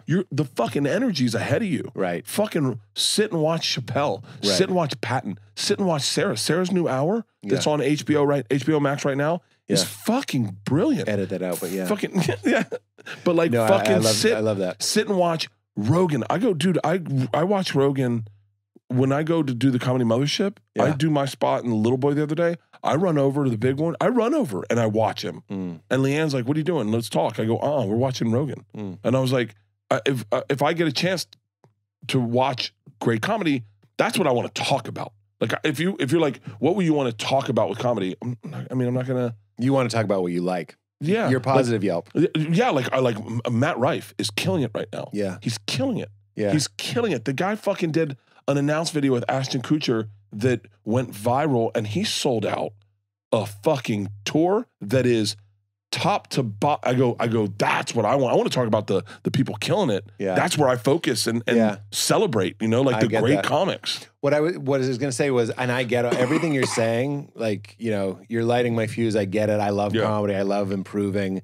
I just filmed my new special last weekend. I'm thrilled. Burr produced it, which I'm like, he kind of walked me in. It's hard to get a special. He helped me out. But the weird, it's not weird. The different game I'm playing is I love seeing how little I can feed it. There's something to that. Yeah. There's something to that because I love that people where I live they don't think of me as a comedian. I love that I'm around. I'm at the fucking dance recital. So funny. I'm not saying you're not, by the way. Do people know where you live? Yeah, I live in Ohio. I was going to say, as soon as, can I tell you how my brain works? Tell me. I can't stop thinking about work. I cannot stop thinking about work. When you said, "Oh, we're in Ohio," I said, "You know, I'm going to be in Oxnard for 7 weeks because we have a house there. I'm going to be in Oxnard." And immediately I went, "Hey, do you want to do? We should do like a residency at the Oxnard at the Levity Live. Yeah, Levity Live. Let's do like Sunday nights, or let's do Sunday nights, or do Monday nights, something an off night. Yeah, we'll sell tickets, we'll promote it, and we're going to have a fun fucking night. Just me and you, co-headline. We'll bring it. Yeah, immediately." That's my brain goes. But I think only about work. And there's a way that me in the past has been like, let's fix that. And I'm actually over here going like, it's beautiful. You're an engine, and it's running, and it's great, and that's life. You know what I mean? There's a lot of life. When we go back to that, you're a big L'chaim. You know that? Dude, you really are. It's my favorite toast. Yeah, that's my favorite toast. You're a big to life. I love to life, and I go, fuck yeah, man. Yeah. Oh, we only get to do it once. What are we doing? Not getting into shit and not getting finding our passion. Yeah. So, and when I say, I'm not even joking, when we talk about that kid with the ice cream shop and we talk about opening a school where people can find the stuff they're into, I think I got so fucking lucky to find comedy because I don't ever feel like I'm working, and I work. Yeah. I work literally 6 a.m. until 7 p.m. every night. I was thinking about the people, I'm not trying to be funny. I'm not looking down my nose on anybody, but somebody's job is to castrate pigs. You know what I mean? And that's like my worst day would be their best day. And I'm only saying that for gratitude and perspective. That's a job. And sometimes I'm like, you know, the crowd didn't really. Yeah. Shut the fuck up. Shut the fuck up. You could be clipping pig nuts. I worked with a guy who had to castrate cows. I mean. And he loved it. He loved it. He had his granddaddy's knife. I swear to God, he had his granddaddy's knife that had been castrating cows with the same knife. The same knife, and the blade was so worn down that it was the knife and a thin blade. This is my granddaddy's knife, and that cow kicked me in the jaw as they castrated. I tried to help him because we were doing it for a TV show, and he loved he loved doing it. And he wanted to show me how much fun it was, and I could not get into it. I was like, You couldn't get into it? I was like, dude, this is breaking my heart. Also brought to us by our friends at Caraway. One of the simplest and smallest things that have added so much value to our lives is cooking together as a family. And with a 4-year-old, we've noticed that when our daughter is involved in the preparation, she's so much more likely to eat what we cook and even try new things. Val and I are in love with the best looking, best cooking new cook and bakeware from Caraway. No nasty chemicals, which is huge. Easy to clean, which is huge. So much of the time you don't want to cook because you don't want to clean. And they are absolutely beautiful and fun to use. Whether you're into spring cleaning or just about to do some anytime cleaning, their thoughtfully designed sets and complimentary storage make getting and staying organized easier than ever. And you can now save 10% off the full suite of Caraway products, from their internet famous cookware to their newly launched food storage set. Caraway's high-quality ceramic coating kitchenware is free of PTFEs such as Teflon, lead, cadmium, and other toxic materials to know you're cooking safe. And Caraway kitchenware comes in a variety of chic shades, and sets include complimentary easy-access storage solutions. Their ceramic, naturally slick surface means minimal oil or butter for slide-off-the-pan eggs and easy cleaning. And over 40,000 people have raved about their Caraway kitchen. Now it's time to try it for yourself. Visit carawayhome.com/weird to take advantage of this limited time offer for 10% off your next purchase. That's carawayhome.com/weird. It's exclusive just to weirdos. carawayhome.com/weird and use code WEIRD at checkout. Caraway, non-toxic cookware made modern. All right, everybody, back to Bert Kreischer. Buddy, as horrible as it is, if it's going to happen, and it seems like it's going to happen, I'd at least want it to be a guy going like, I love it. You got to get in that nut chop flow. Yeah, and they love that I was a city boy. Yeah. Come on now, hold him down. Yeah. Come on now, hold him down. Neil deGrasse Tyson, when he did the pod, talked about a guy with a cigarette, and he was killing cows. I know this is dark, but he just seemed like he was a pig and shit, just kind of like executing cows, smoking a cigarette. I met a dude in Denver who put down dogs at the pound. And he loved it? And he loved it. Why? I was friends with, I hope he doesn't hear this, because I was friends with him. And you were like, I think this is over. And I was like, I don't think I can be friends with him anymore, because it really broke my heart. And he's like, no, man, that no one's going to take care of that dog. No one does. And then I come in. I give him a minute. And then everything's great for them. It's done. Yeah, the ease. And I was like, this is really sad. It tells you a little bit about that person's, potentially their cosmic perspective, maybe consciously or unconsciously. I heard Jen Kirkman one time, and I apologize, Jen, if I'm not paraphrasing this properly. I love how sensitive you are. Allie, well, only because Jen. because I speak so fucking recklessly and so quick that You're never on TV think. talking like it's just you and me? Yeah, and then all of a sudden, Rogan's like, what are you talking about, fucking TV timeout? And I'm like, I don't know, Joe. I thought you said that. By the maybe. way, Joe just used me as the example of a frumpa-dump. My brother said, it was the guy from Blink-182, Trey Parker. Okay, let's not get hung up on that. Travis Barker. Travis Barker. Sorry, everybody. Travis Barker's fucking skinny mini. He's a skinny mini. But it wasn't that. Joe was saying, and my brother clipped it and sent it to me, which is so funny. It didn't bother me. Yeah. I liked it. It was fun to talk to my brother about it. We riffed on it. But he was talking about when Joe talks to Elon Musk, he's like, I feel like I'm Pete Holmes racing Usain Bolt. But he used me as the frumpa-dump. That's a fucking great analogy, though. Because I can see, I can see you racing Usain Bolt going, hold on, were we supposed to wear short shorts? You would pick that apart. That is it. I'm wearing dress shoes for some reason. I can hear you at the thing. Do we go on 3 or do we go on 1? And then you hear the gun, you go, it was the gun. God damn it, it was the gun. That's a good analogy by Joe. I enjoy the show. I'm a fan. I was just like, what fun that I got to be be the example. Oh yeah, that's fun. That's fun that you're in his. I like that you're that. He even said no disrespect. He goes, no disrespect. No, he loves you. He loves you. Oh, Joe's the. Well, let me ask you this. Best. I have a joke that I sometimes do. I go, Joe Rogan is such a man. He looks like the men's room symbol. Do you think he would like that, or would he be like? I think he'd like it. Hey, no, that's because I'm just saying he's a man. Like, look at the broad shoulders and the circle head. It looks like a weightlifter. No, it does. That's a good. I think he'd like that. I think he'd like that. Because I literally said to Val, I never do this, but I was like, will that hurt my career? No. Joe is comedian first. That's what I thought. That's what I thought. And you can't, there's no.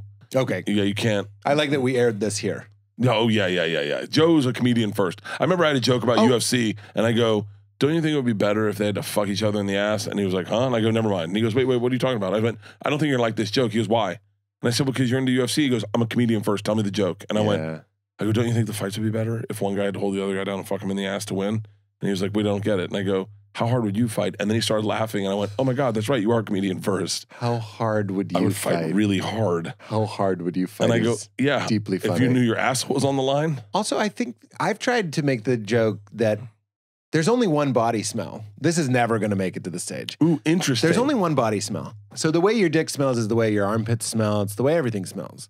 So these guys can smell each other. They're getting close. They're wrestling. I'm saying the ancient Greeks were right. Let's get naked. Let's wrestle. But let's take it all the way to the period at the end of the sentence, which is hardcore fucking. Yeah. We're over here going like, no, just punching, just punching. Any ancient Greek, meaning you and me, if we were born in that time, would go to a UFC fight. They would fight. We're in robes holding goblets. Would be like, and now commence with the fucking. Like, would be like, here. That was a good opening to what we're all here for, the deep penetration. My favorite part of that would be one guy being unconscious and the other guy having to try to get his dick hard in front of everyone else, going like, hey, give me a second. You Stop can't looking. You can't get Stop a boner. looking. Yeah. And then he just sucks his own dick. Like your friend, what was his name again? Just kidding. You didn't tell me. So I was telling... saying what's about Rogan comedy first. No, but UFC. Rogan. The thing I was saying about Rogan is like this goes back to the very beginning of the conversation. He did the man show, and then he did the Carlos Mencia thing where he kind of stuck his he stuck his neck out on the lines for all the comics and fair use of your own fucking material, and he got punished for that. The Comedy Store kicked him out. Really? And you didn't know that? I didn't know he was booted. He got kicked out of the Comedy Store for a while.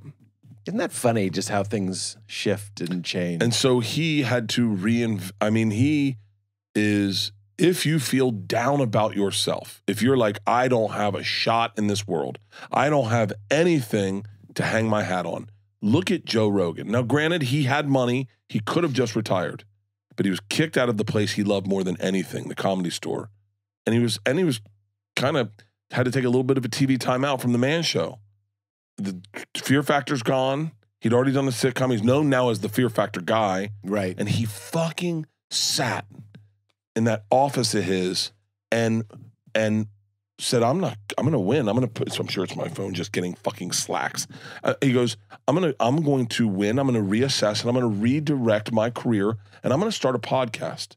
And no one knew it. Like, I draw inspiration from that dude because he never got counted out. He was like, no, I'm standing back up. What's next? Consistently in his career. Yeah. Even when you can go even into like the pandemic times when people are like, fuck this guy, CNN's trying to attack him, and he's like, I'm not out. And still he's just pushing forward. That's like, I draw inspiration from dudes like that. I draw inspiration as well from somebody who is speaking their truth. You know, he is not, he has an authentic, he speaks out of integrity. He never doesn't speak out of integrity. It's Robert McKee, the guy who wrote Story. Yeah. His definition of a hack, he doesn't mean it in the comedian way. This is one of my favorite definitions. You know this? Please keep going. I read this in that silver book. I read this over and over and over and over again. Well, now I really hope I get it right. It's also in The War of Art. He quotes it, which is where I got it. That's War of Art is what I'm thinking of. Okay, yeah. That's the silver book, right? Story is silver, I think. I think War of Art is It's white. a straight up silver. Oh, really? Oh, the book I got was silver with a red thing. I think you were given an award. Might have. It sounds like you were reading a Peabody Award. I'm not positive about it. But it says the definition of a hack is someone who thinks they can predict what an audience wants. They're thinking about that first, and then they try to reverse engineer and give it to them. Yep. And I was what like, the marketplace is dictating. Exactly. They want to sell it to They're the going marketplace. like, I think that's why I said The Machine, right? Mm-hmm. You didn't just make a movie because you could make a movie. There's nothing worse than a video game based on a movie. Yeah. Almost always historically, because that video game is being manufactured to be released around the time the movie is released, not when the game is done. Yeah. Not when the game was done, when the muses got quiet and stopped telling you how to make the Matrix game. It just got released because that's when it had to be released, and it fucking sucks because it didn't need to be. It was a marketing play. That's a hack move.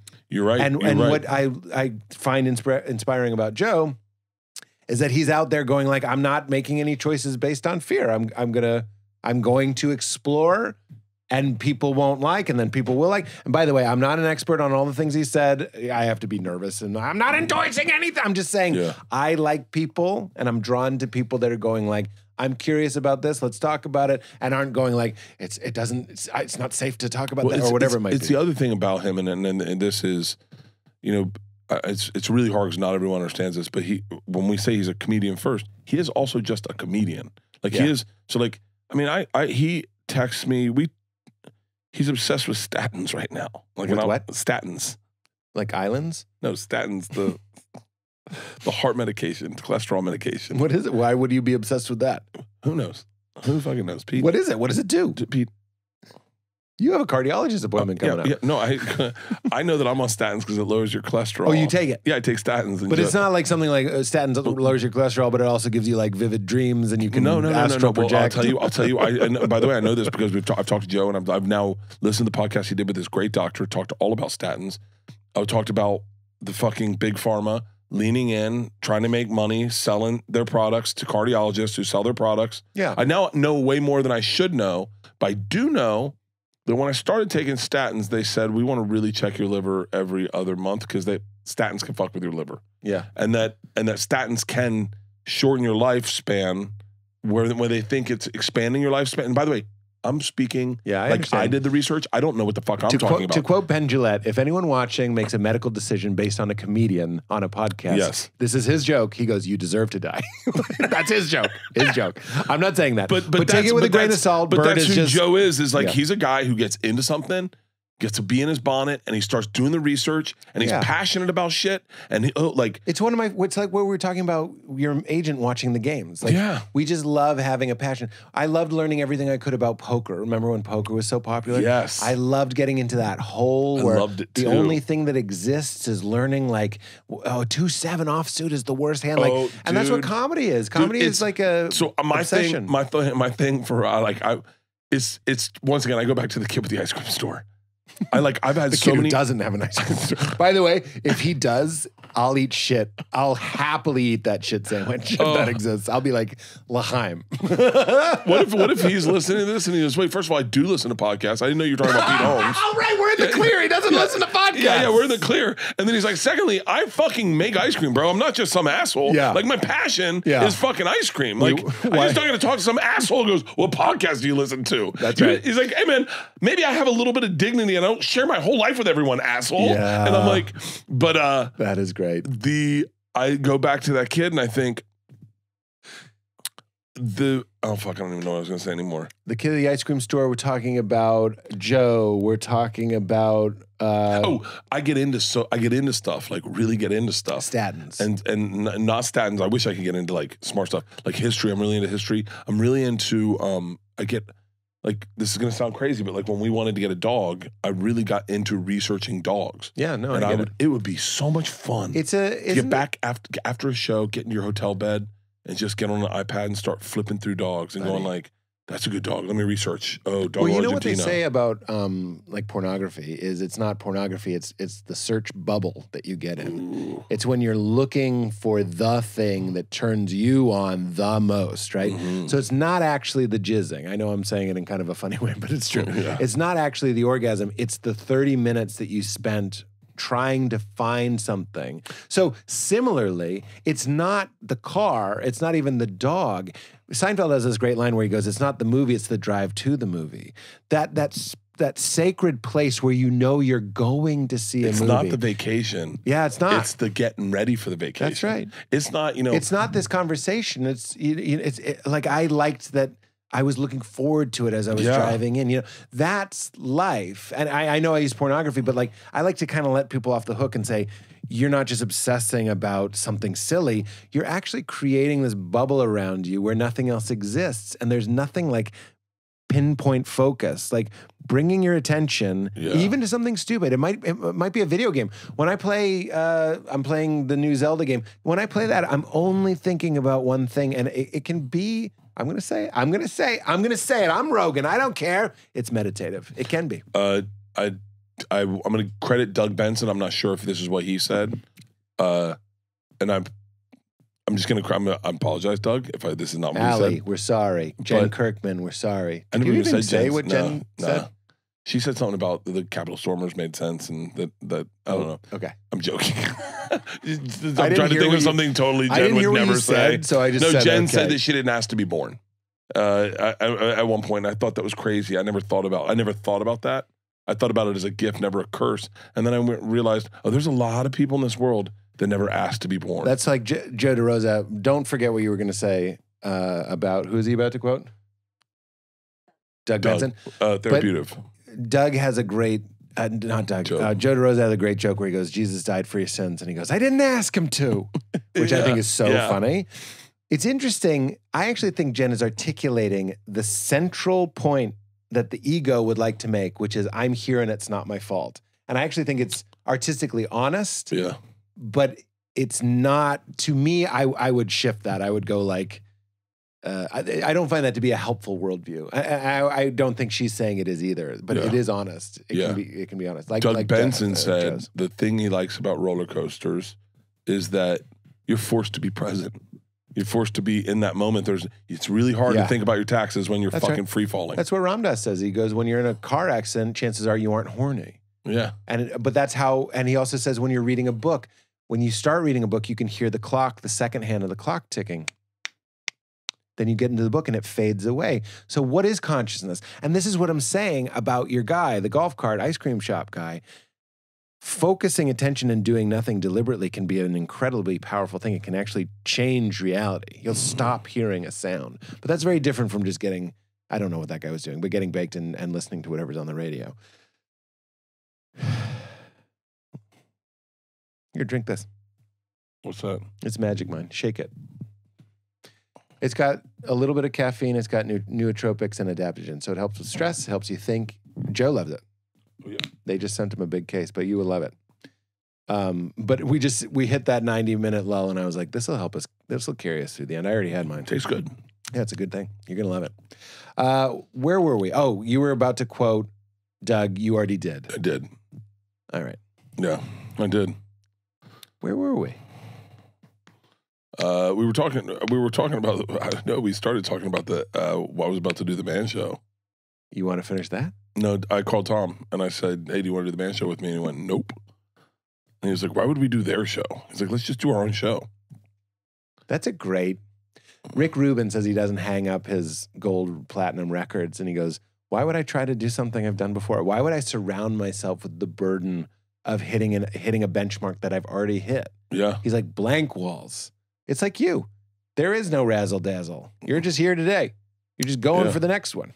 Yeah, I try not to look back and just go, what's next? Yeah. Like that's the fun part. It's when you talk about like it's not the vacation, it's the getting ready for the vacation, planning the vacation, the texting back and forth. Yeah. I have a friend. I can say she'll never hear it. It's kind of weird, but the co-star of my movie, the Eva Babbage. Is she the Russian? Yeah. She's great. She's awesome, and she's a really interesting person. She said to me, we're talking about like just fantasizing. I go, you know, what if we did like a cast, like party, and like what if I make a lot of money, we did like a cast party, and then we all went to like somewhere to go. Like, what would be fun to go? And she goes, well, I know where I'd want to go. And I said, well, I know where I'd want to go. And she said, say it at the same time. And randomly, we both said the Canary Islands. Wow. And then she goes, wait, that's crazy.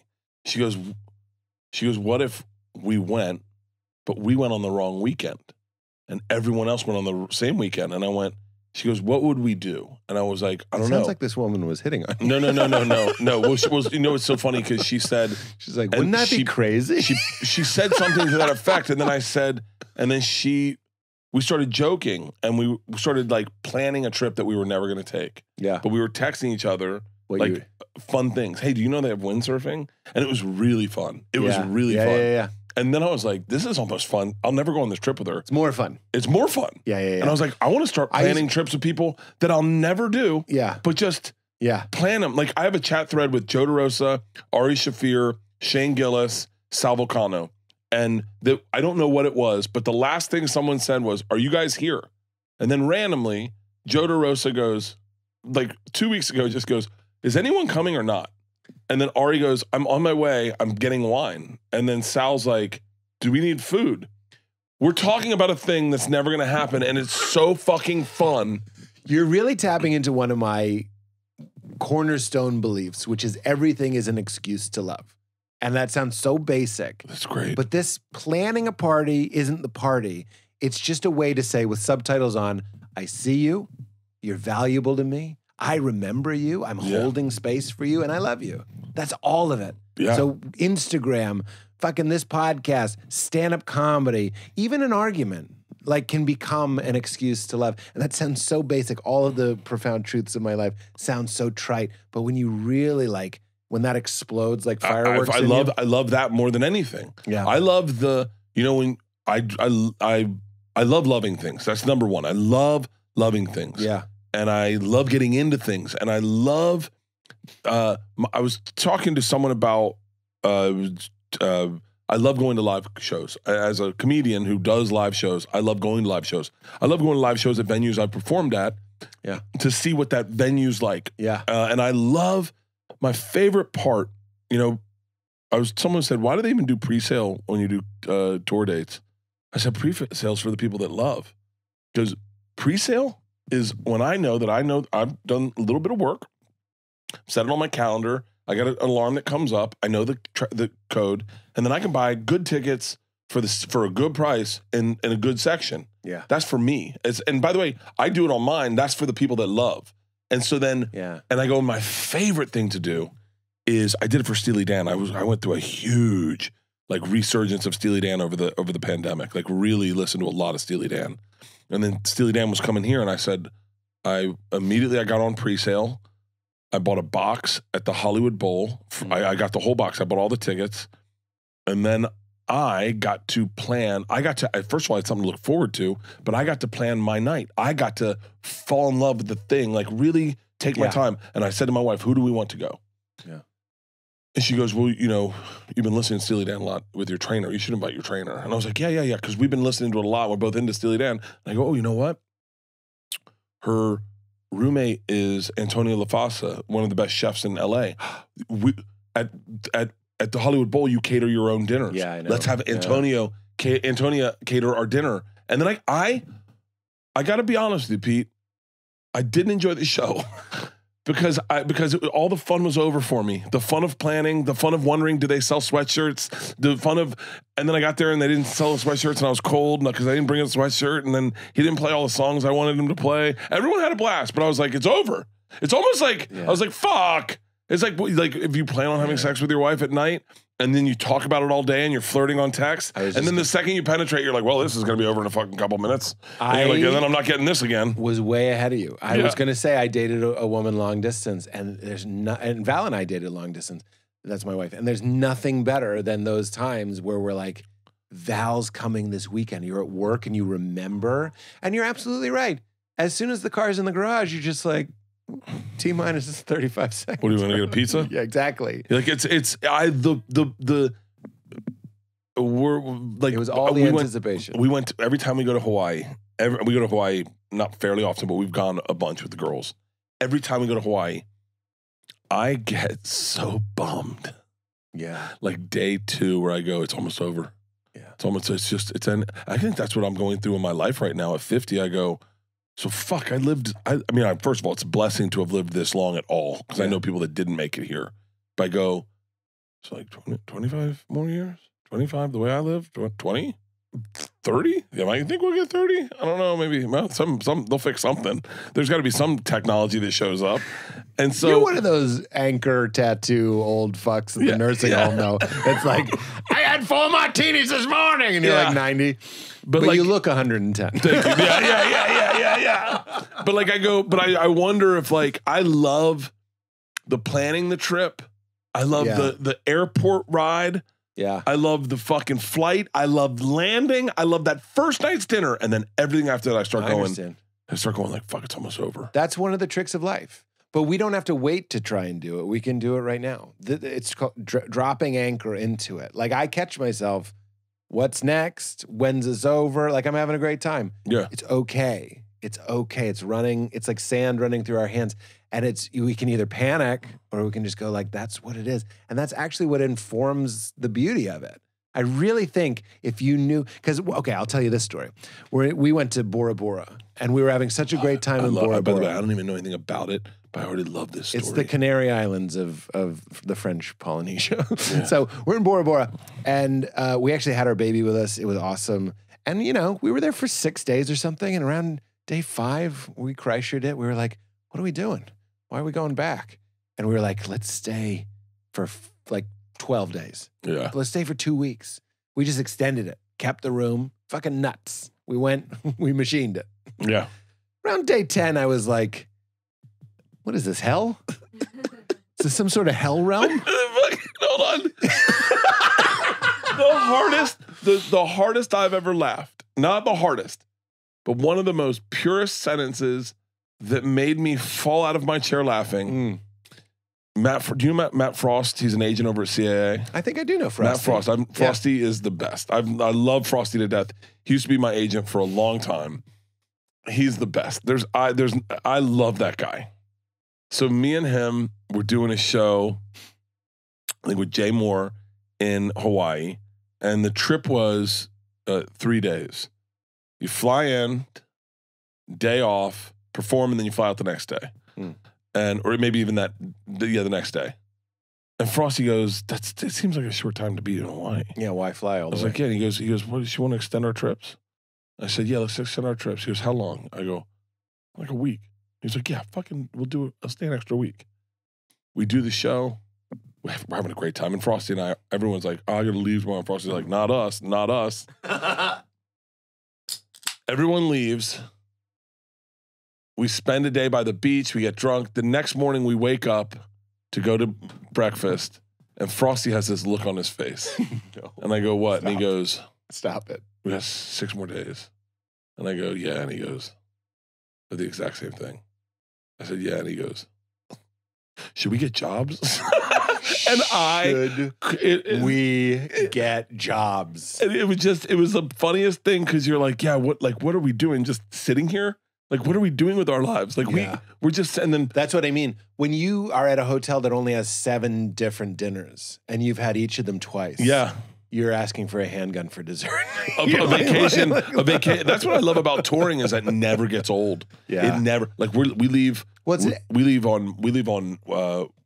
Sunday or Monday to go out to New York to start this Fully Loaded tour, and the girls are coming with me.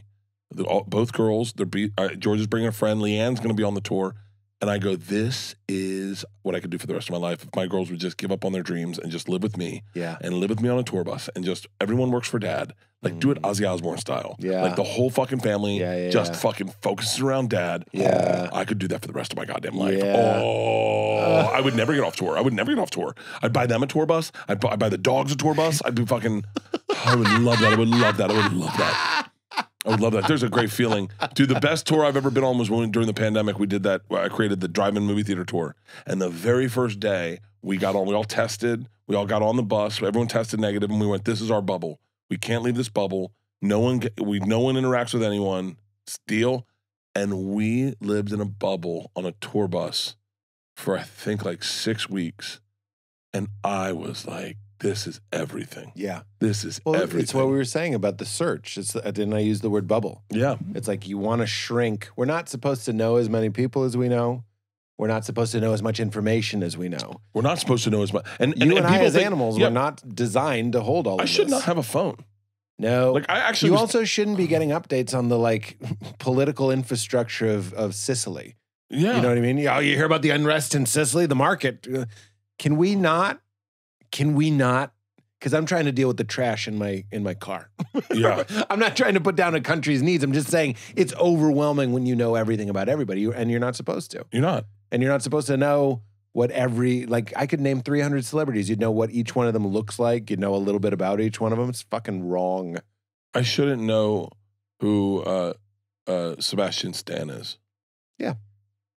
I shouldn't. Why do you know who I know a lot about him. Richie is? Like, I know a lot about her. I know a lot about her, and I probably shouldn't because based on my interests. Yeah. You know, I'll tell you. I'm sure. I didn't mean to put her down. I didn't mean to say Sebastian Stan, but he's a sweet guy. Yeah. I mean, he's a great actor. I know a lot about him. He's gorgeous. I'm just picturing Sebastian. I'll tell you when probably 2004, 2002, 2003, right around then. Cell phones were really like big. It was like really turned a corner. And Leanne got me into therapy, and I said to the therapist, my I think my phone rang in therapy, and I went, ugh, not answering that. She goes, why wouldn't you answer that? I said, I don't know who it is. I don't want to talk to someone. This is the beginning of cell phones, right? She goes, you have social anxiety disorder. And I was like, no. I was like, hold on, hang on. Don't take the technology of today and then start applying shit. I go, I don't ever want to answer my phone. I don't want to reply to anyone. I just wish I didn't have one. And she was like, yeah, but you do. And I went, but hang on, I go, what about 12 years ago when this didn't exist? What was your diagnosis 12 years ago when someone, like, I go, this isn't real.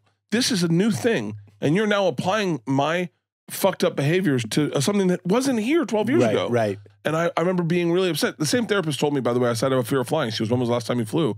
I said, fucking Monday. She goes, well, then you don't have a fear. And I was like, hang on. She goes, people that have a fear don't fly. So we're done with that. You're good. What else? And I went, the fuck? And then I also told this lady, I said a lot of bad things to this lady. I hope she's listening, so I'd like to apologize. I told her. Is she on Yelp? I told her she was unattractive. And I said she was unattractive. And I said, down. And I said, I was like, so wait, I go, do you have a mortgage? She goes, I don't know why that's important. I said, well, as long as you have a mortgage, I'm have problems. Like, because my problems are paying for your mortgage. So, like, I'm never going to get done with this, am I? She goes, well, therapy's not being done with it. And I went, no, but, like, I want to know what extra, do you have a boat?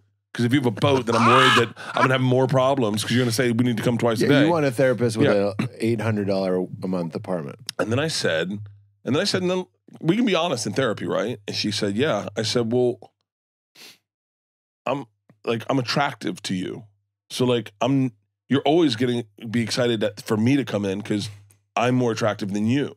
And so I said this to this therapist. She was like, I'm so confused. And I went, well, no, I'm just saying, like, if I was a therapist and there was a really hot chick that I'd look forward to her and I'd be like, yo, your problem. Like, I would always make sure that she's not going anywhere. So I go, so I feel like I'm never going to be done with therapy because I'm more attractive than you and you have a mortgage. And she was like, she goes, I think quite honestly, you need to find a new therapist. And I was like, I agree. And I was like, I need one that doesn't have a mortgage and is fucking hot as shit.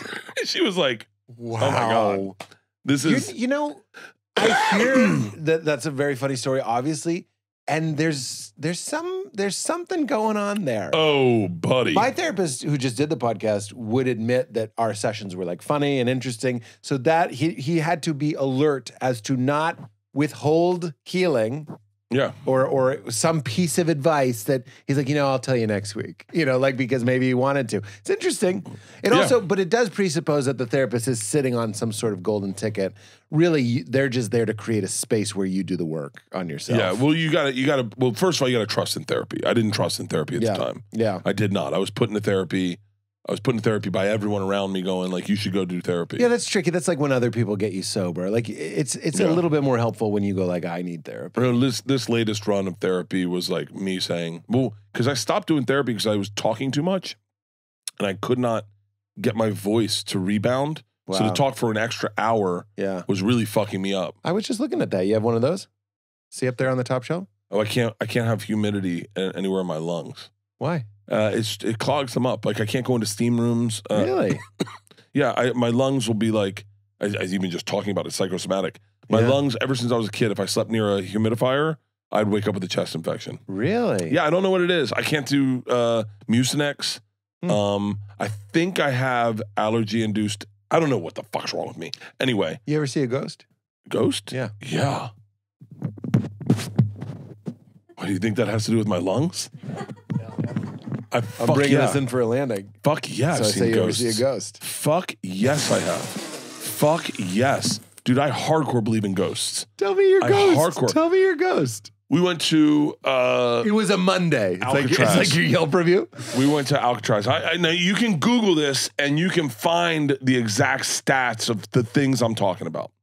So we went to Alcatraz. I called Zach Baggins, and I said, hey, we're going to Alcatraz. I want to have an interaction with a ghost.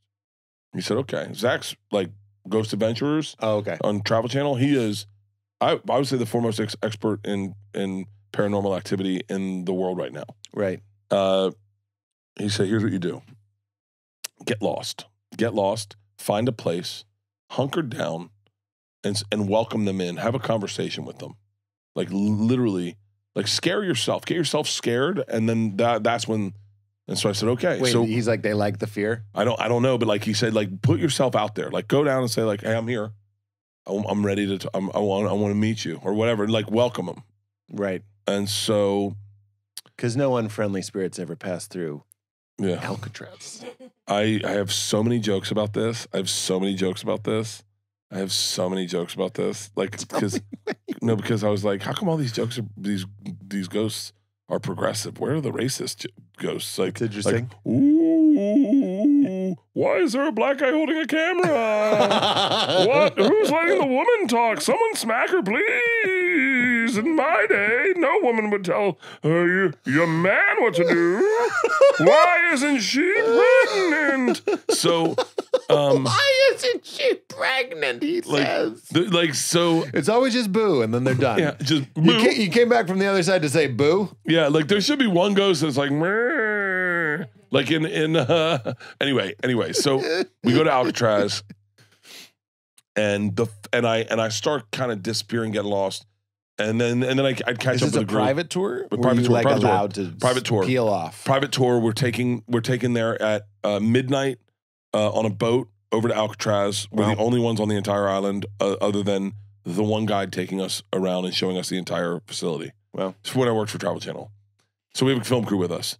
So I kind of get lost, but I catch up with the thing. And then at one point, I'm talking to ghosts, and I'm like, like trying to open up, and they put me in a cell, and the cell gets locked, and they can't unlock it. And I'm like, and everyone's like, wait, this is like not planned. Not planned, and they can't unlock it. And they're like, hold on, give us a second.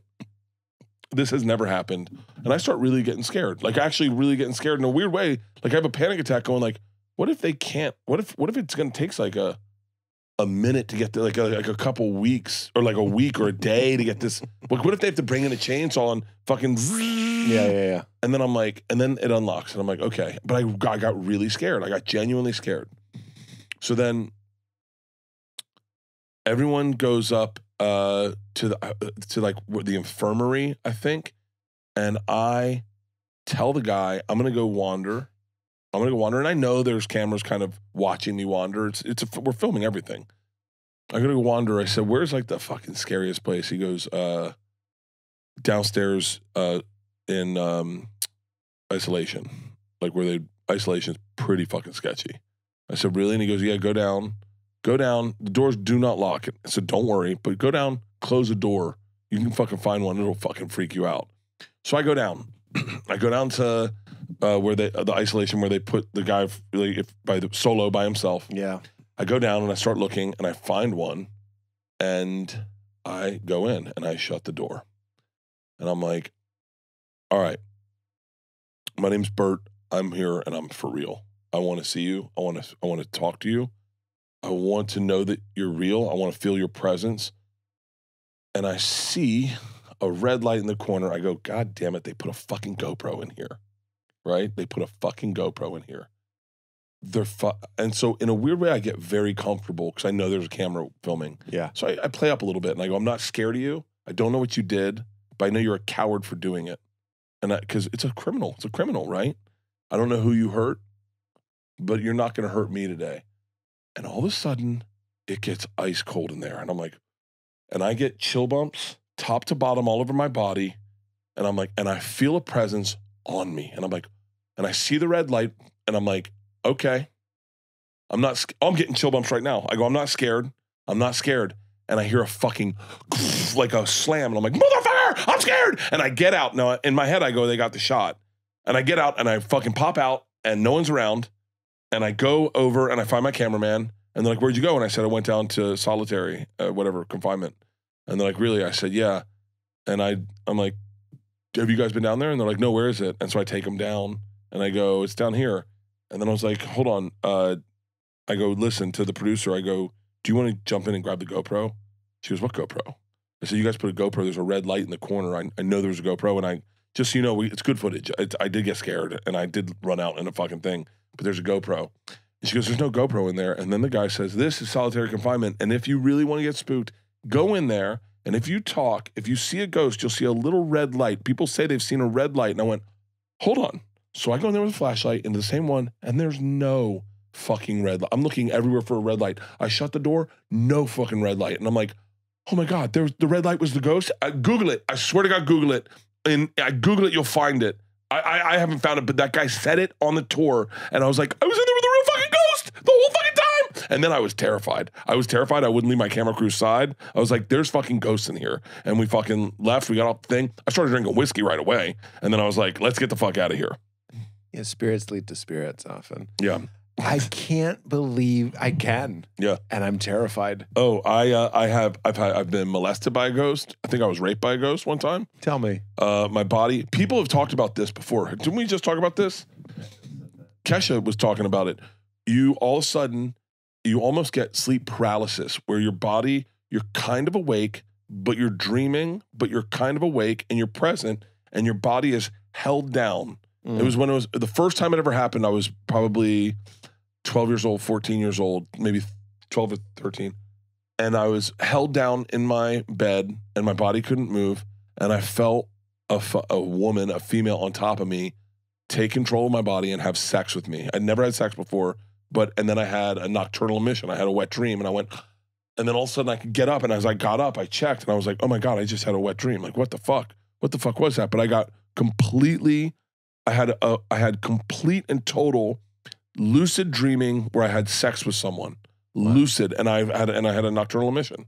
And I was like, and it happened to me a couple times in college, and it happened to me as an adult. It's happened to me before, but never, not consistently like wet dreams. But that first time when I was like 13, fucking full blown wet dream. Like sometimes you can't finish. Yeah. No, a lot of times. And the ghost is like, don't worry. Don't go anywhere. Don't go anywhere. To a lot of guys. I don't want to get pregnant. Promise you'll pull out. By the way, so one of my first jobs was being a reenactor in Salem, Massachusetts, and we did the witch trials, right? Oh my God. And, for real? Yeah, and one of the testimonies was I was laying in my bed and her name was Goodwife Bishop, appeared straddling me. They're all like kind of like your story, like she was sending her spirit to kind of like jump my bones or fuck with me or scare me or whatever it might be. So your story is like, at the very least, written on our DNA as something that like happens to human beings and also quite possibly like a real paranormal phenomenon. Dude, I've had a few things that are crazy paranormal stuff, but like those are the ones. Like I woke up, I heard a slam one time in my old house. And I woke up and every door, I always sleep with all doors shut. I always sleep with all my doors shut. And every door was exactly half open, even the closets. Like, and we lived in Cecil B. DeMille's old house. It's so funny. Last night, my cousin comes over and my wife's giving a tour of the house we currently live in to her. She's walking through all the rooms and we go to the front room and I go, the man that lived here before, this is the room he died in. And she goes, no, he died in our room. And I went, what? She goes, he died in our room. And I go, he did? She was like, you didn't know that? And I was like, no, I thought he died in the front room. She goes, why would he die in the front room? He died in his bedroom. I go, he died in our room? She's like, yeah, why does that scare you? I go, yeah. I was like, you could have never told me that. He died in the corner with the GoPro. She's like, there's no GoPro. There's in the corner with the GoPro. There was a house we looked at one time, and there was a body mark in between two of the rooms because the guy had died, and he had been there for a while, and it burned into the wood, and you could see on the ground? On the wood, you could see his body mark on the wood. Wow. And I was like... You're reminding me that when I was in Amsterdam, there's something called the Museum of Death. And I've been there. Yeah. Oh, really? Oh, I've been to Amsterdam a lot, and I did a TV show in Amsterdam, so yeah. So you've been there. When we went there, we were very stoned. Terrible idea. And you know, so they rent plots in Amsterdam, in the Netherlands. So you get a plot for a certain amount of time, but then they dig you up. They exhume you.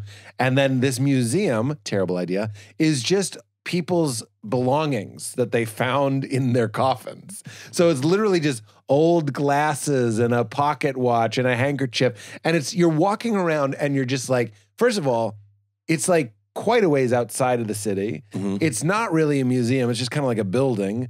And 3, the people giving the tour looked like they were at gunpoint. They were so scared.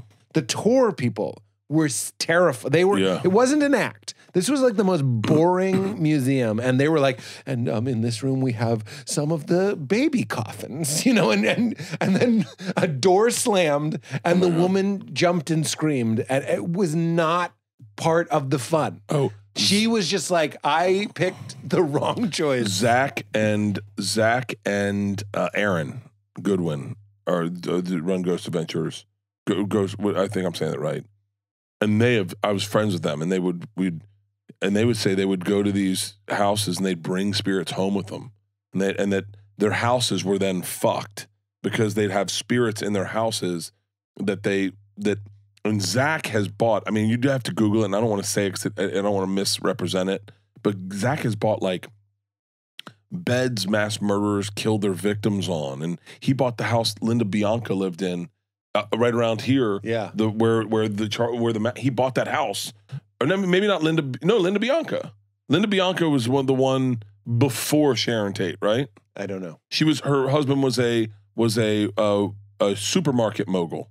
Okay. And they killed her, I think the Biancas. And he bought the bed? And he bought the house. The house. The house that they were wanted murdered the in. house. Because he's into that for whatever his love is. His paranormal. That's his pre-sale. His pre-sale code is death. Okay, we're gonna lighten the mood. Good call. Bring it in for Atlantic. I love this mood. I just don't want it to be too one note because this is freaky deaky.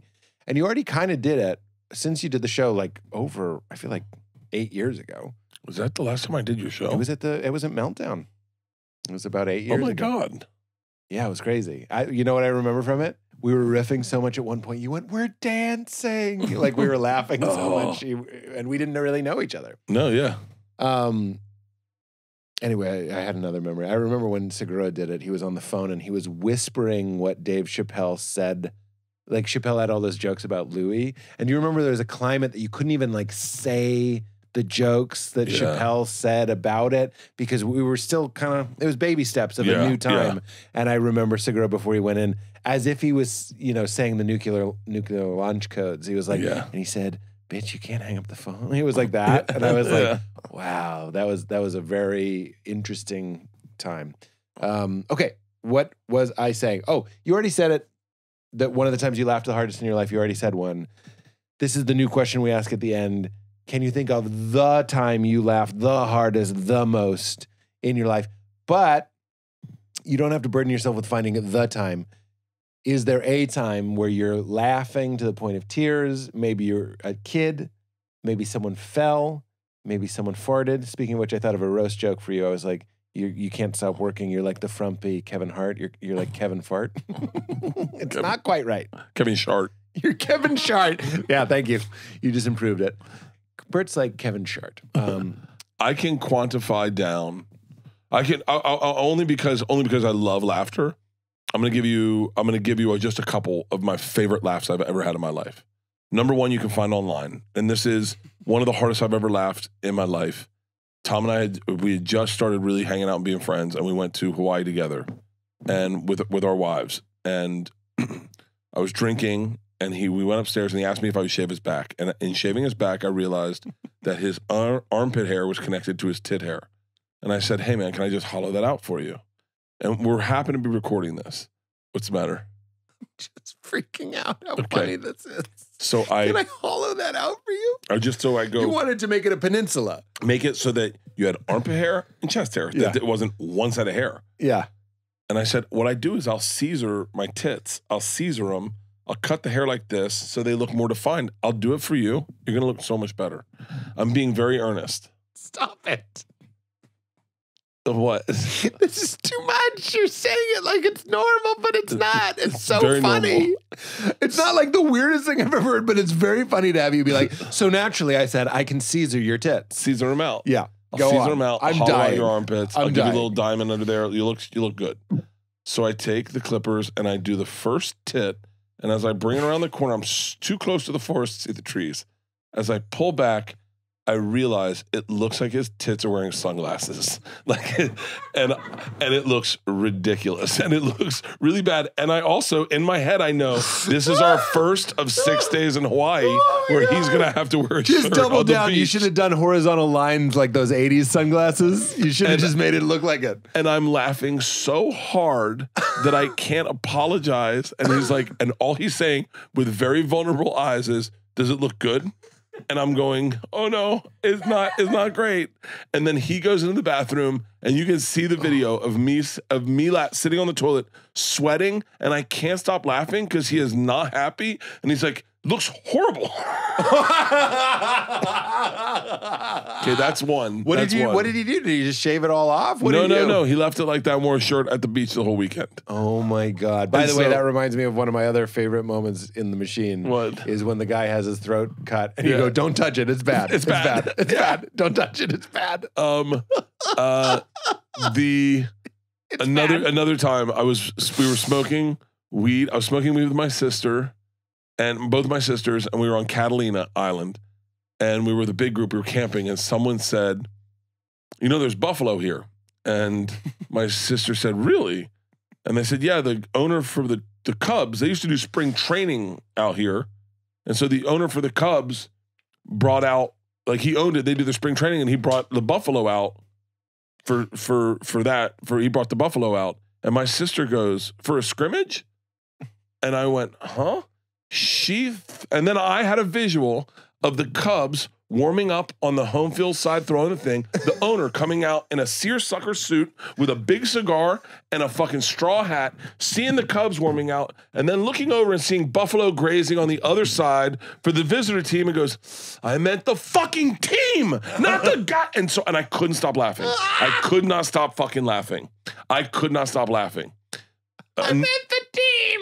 All I could hear was in my head that, okay, another one. To scrimmage? Segura tells me that he has met Jennifer Aniston. You can find this one online. He tells me that he's met Jennifer Aniston. And I go, bro, I thought we were a fucking team. Like, if you're going to meet Jennifer Aniston, you got to bring me with you. And he tells him this long story. And at the end, he tells me it's a lie. And I go, why the fuck would you do that? He's done that to me. Yeah. Those big lies. And so I go, hold on. You've established one fact, and that is if we meet Jennifer Aniston, we're doing it together. And he goes, okay, that's a deal. And he goes, where should we do it? And I said, well, what do you mean, where should we do it? I go, we're not doing it at your house. And I go, and we can't do it at my house. It's too small. We'll do it at her house. And he goes, do we bring our wives? And I go, no, we're not bringing our fucking wives. And he goes, can she bring someone? And he says, yeah, she can bring someone for safety. And then then he goes, maybe that's not the message we want to put out. And I start laughing so hard because all I can see is his eyes saying, for safety. And then he goes, maybe that's not the message. And I could not stop laughing. It's one of the hardest I've ever laughed in my life. Because she needs security for safety for both of us. And he's like, maybe that's not the message we want to put out. I laughed so hard. But only followed by the hardest I've ever laughed. And please caveat, I may find harder times I've laughed. Yeah, that's okay. The hardest times I've ever laughed is when I told him I drank a gallon of Kool-Aid and I didn't understand why he was laughing at first. Is this the most recent clip? This is the most recent clip. We were sitting there and he said, what do you got in there? I said, Kool-Aid. And I'm being so honest. And that's, I know that's the earnest. I'm at the funniest when I'm not trying to be funny. You're not trying. I watched this clip. I loved it. And he goes, what flavor? I go, red. And he's like, red Kool-Aid. And I said, it's the best. Try it. I said, get yourself some. And so he pours a cup. And he goes, this really is Kool-Aid. I go, yeah, what did you think it was? At the time, I don't think there's anything to mock about what I'm doing. And he sips it and he goes, you're drinking a gallon of Kool-Aid. And I said, yeah. And he goes, he starts laughing and he goes, people look at you and they go, look at that guy. He's so healthy. He's drinking water. You're drinking Kool-Aid. And as soon as he said that, I went, oh yeah, maybe that's not so healthy. And then he goes, you're drinking Kool-Aid. You're drinking a gallon of Kool-Aid. And as he's laughing, I'm realizing, oh, this is not healthy. But I thought it was healthy. Because it's so watery? Because it's so watery. And I'm going, oh yeah. And then as he's laughing, I'm realizing how ridiculous I am. And at one point I go, doesn't you ever not realize how different you are until someone points it out, and you're like, I'm really different. Yes. And that when we laughed at Kool-Aid, and I'd never watched it. We just had a good laugh. And then I sent it to my dad, and my dad was for Thanksgiving. And my dad said, "Buddy, the Two Bears thing, is that like a big deal?" And I said, "No, it's just our podcast." And he was like, "Yeah, but my friends have said there's a Kool-Aid clip." And I went, "Oh yeah, I drink Kool-Aid." And he goes, "Huh?" I said, "Well, I don't know." And we're at my sister's house. I go, "Just play the clip." I'd never seen it. And my dad was crying laughing. And he goes, "You drink a gallon of Kool-Aid? You drink a gallon of Kool-Aid?" And I was like, and again, I'm going, I didn't realize how fucked up. And I watched it for the first time, and I was crying laughing. It was like seeing someone else's life. It really you was. were the weird guy drinking a gallon of Kool-Aid. Yeah. A grown man. A grown man drinking a gallon of Kool-Aid. But Bert, here you are today. Yeah. Drinking a gallon of Kool-Aid. I can't stop.